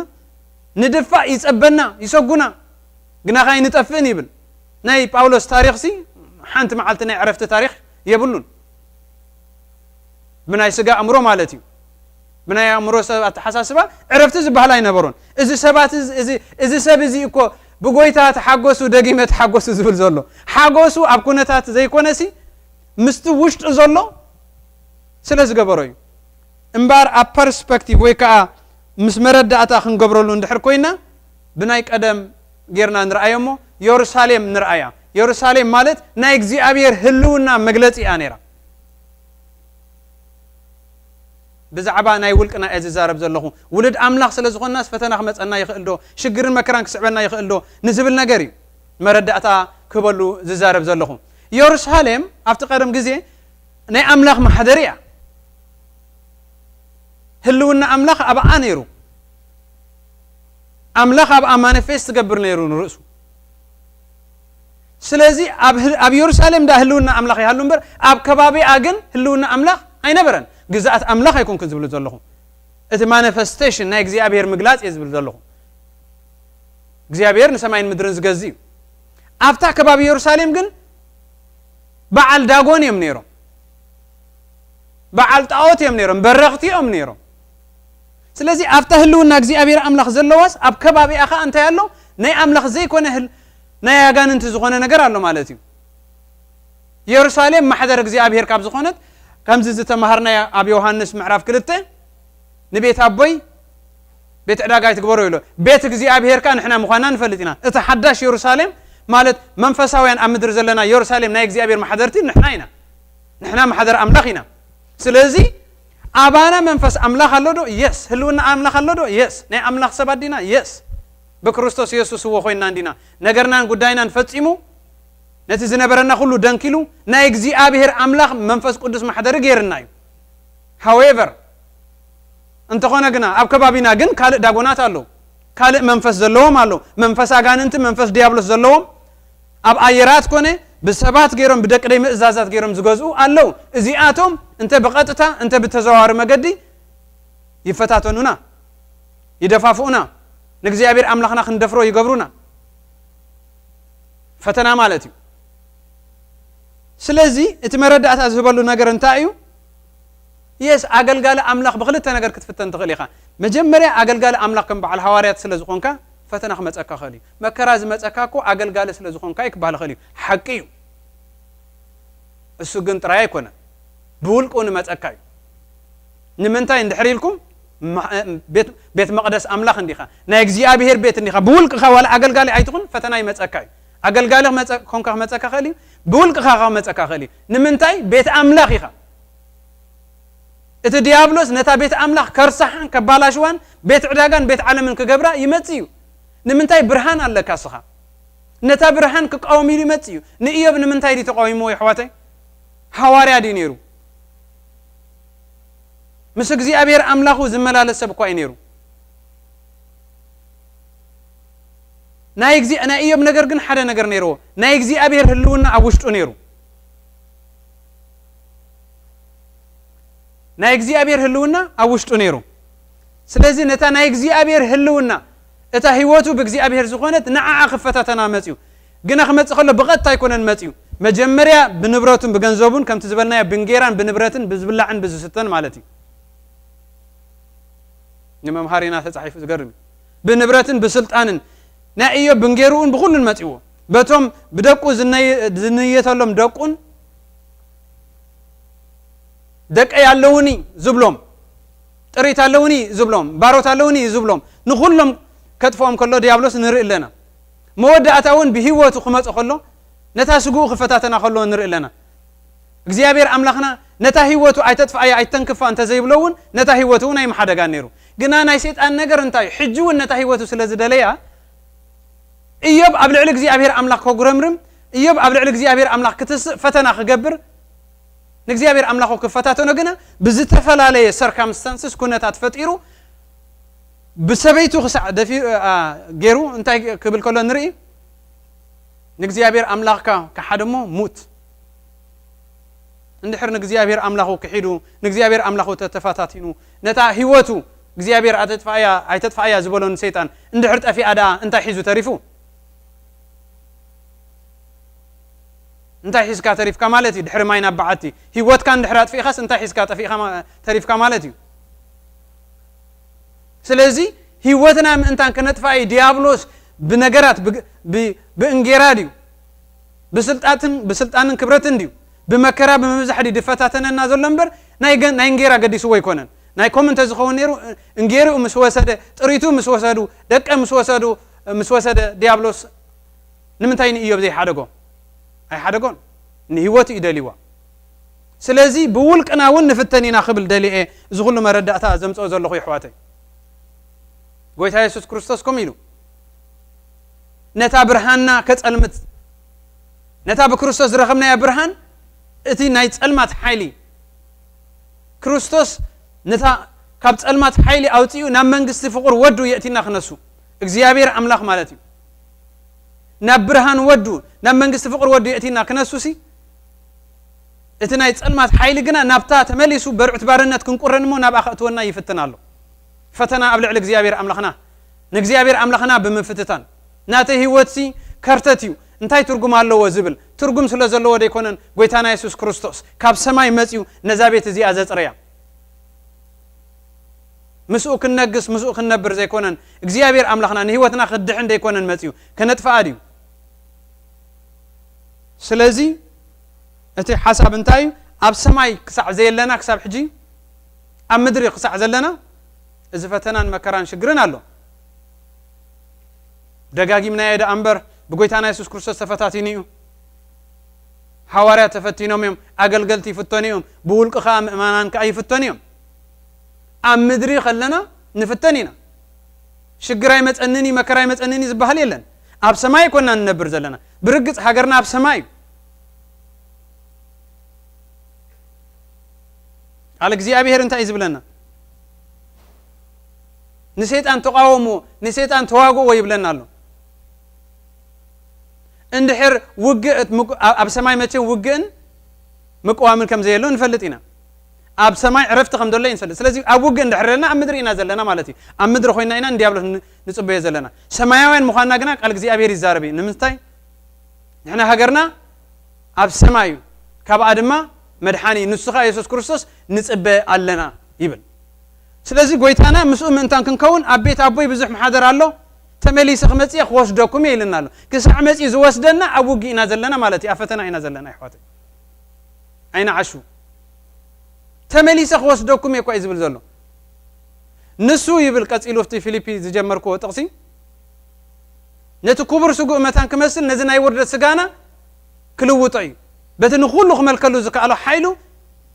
ነቲ ክቡር ስጉእ መታን ክመስል ነዚ ናይ ውርደት ስጋና እንታይ ክገብሮ እዩ ክልውጦ እዩ ሓንሳእና ሓዋሩንካ ምስ ጎይታ ክንከውን ኢና ስለዚ ንሰማይ ንኸደሉ ግዜ ኣሎ ስለዚ ጎይታና ኢየሱስ ክርስቶስ እንደገና ተመሊሱ ድመጽእ ንሰማይ ክወስደና ኣብኡኻ ንዘላለም ምስኡ ክንነብር ማለት እዩ ክሳብ ምስኡ ዘለና ግና نديابلوس كنقاومون كنواغون كم زلنا اب لعل እግዚአብሔር አምላክና ክንዕምጽ ከም ዘይግባአና ቃል እግዚአብሔር ደጋጊሙ ይመህረና ኣሎ ግዜ ወሲደለኹ ኣብዚ ደው ከብለ ሓጺር ጸሎት ክንጽልይና ሃሌሉያ ቅዱስን ሕያውን ዝኾንካ እግዚአብሔር አምላክና በጎይታናን መድኃኒናን ኢየሱስ ክርስቶስ ነመስግነካ ኣለና ካብ ቃልካ ክንመሃር ሰላምና ክበዝሕ መሊስና ክንዕጠቕ እግዚአብሔር አምላክ ጎይታ ሰራዊት በቃልካ መመሊስካ ደደጋጊምካ ትምዕደናን ትምህረናን ተዘክረና ስለዘለኻ ተመስገን ነዚ ዝተማሃርናዮ ትምህርቲ ግና ብዘይ መንፈስ ቅዱስ ወላ ሓንቲ ክንገብር ስለዘይንኽእል ከነስልጥ ስለዘይንኽእል ቅዱስ መንፈስካ ከዘክረና ከበርትዓና ኣብ ግዜ ፈተናኻ ከጸናንዓና ንሐዋርያት ዘበርትዕ ንጎይታና ኢየሱስ ክርስቶስ ዘበርትዕ ንዓና እውን መንፈስ ቅዱስ ሕጂ ከበርትዓና ብሽም ኢየሱስ ንጽልይ ኣለና ነዛ ቤትካ እግዚአብሔር ኣምላክ ዘርስሕ ዝመጽእ ዘበለ ኩሉ ምቅዋም ክከኣለና እግዚአብሔር ኣቦ መንፈስ እግዚአብሔር ጸጋኻ ከተብዝሓልና ንጽልይ ኣለና መሪሕነትካ ክበዝሓልና ንጽልይ ኣለና ብዘይ መንፈስ ቅዱስ ወላ ሓንቲ ክንገብር ከምዘይ ንኽእል ጎይታና ኢየሱስ ክርስቶስ ፈሊጡ መንፈስ ኣቦይ ክሰደልኩም እየ ዝበለ መንፈስ እግዚአብሔር ናብ ሓቂ ክትመርሓና ነቲ ዝመጽእ ፈተና እውን ከተፍልጠና ክንጋጋ ከለና ከዓ ምሕረት ክበዝሓልና ንግዜ ጸበባን መከራን ዝኸውን ከዓ ጸጋ ክንቅበል እግዚአብሔር ብሽም ኢየሱስ ክርስቶስ ናብ ዝፋን ጸጋኻ ንቐርብ ኣለና በኢየሱስ ክርስቶስ ስም ከም ትሰምዓና ፈሊጥና ናባኻ ንቐርብ ኣለና ብጸሎትን ልማኖን ምስናይ ምስጋና ነገርናን ጉዳይና ናባኻ ንቕርቦ ኣለና ንስኻ ኸ ጸሎትና ክትሰምዕ እግዚአብሔር ኣምላኽ ድልውን ሕጉስን ምዃንካ ቃልካ ነጊርና እሞ ነመስግነካ ኣለና ኣጀሚርካ ስለ ዘወዳእኻልና ተመስገን ነዞም ናብ ዕረፍቲ ዘይኣተው ዘበሉ ኣብ ደገ ዘለዉ ሰባት ከዓ እግዚአብሔር ኣቦ ብርሃን ቃልካ ክበርሃሎም ብሽም ኢየሱስ ንጽልይ ኣለና መንፈስ እግዚአብሔር ናብ ብርሃንን ናብ ዕረፍትን ከእትዎም ካብ ድንቁርና ከውፅኦም ካብ መንፈስ ናይ ጸልማት ሓይሊ ከውፅኦም ብንጌራ ጥራይ ክነብሩ ዝፍትኑ ስልጣን ብዘይ ኣግባብ ዝደልዩ ዘበሉ ኩሎም ኣብ ደገ ዘለዉ ኣብ ልዕሊ እግዚአብሔር ኣምላኽ ዝፈታተኑ ዘበሉ ኩሉ ብርሃን ቃልካ ክበርሃሎም ብሽም ኢየሱስ ክርስቶስ ንጽልይ ኣለና ጸሎትና ኣባኻ ስለ ዝተሰምዐ ብጎይታናን መድሓኒናን ኢየሱስ ክርስቶስ ነመስግነካ ኣለና ክብሪ ኩሉ ነቲ ዓብይ ሽምካ ይኹን በኢየሱስ ክርስቶስ ስም ኣሜን ሃሌሉያ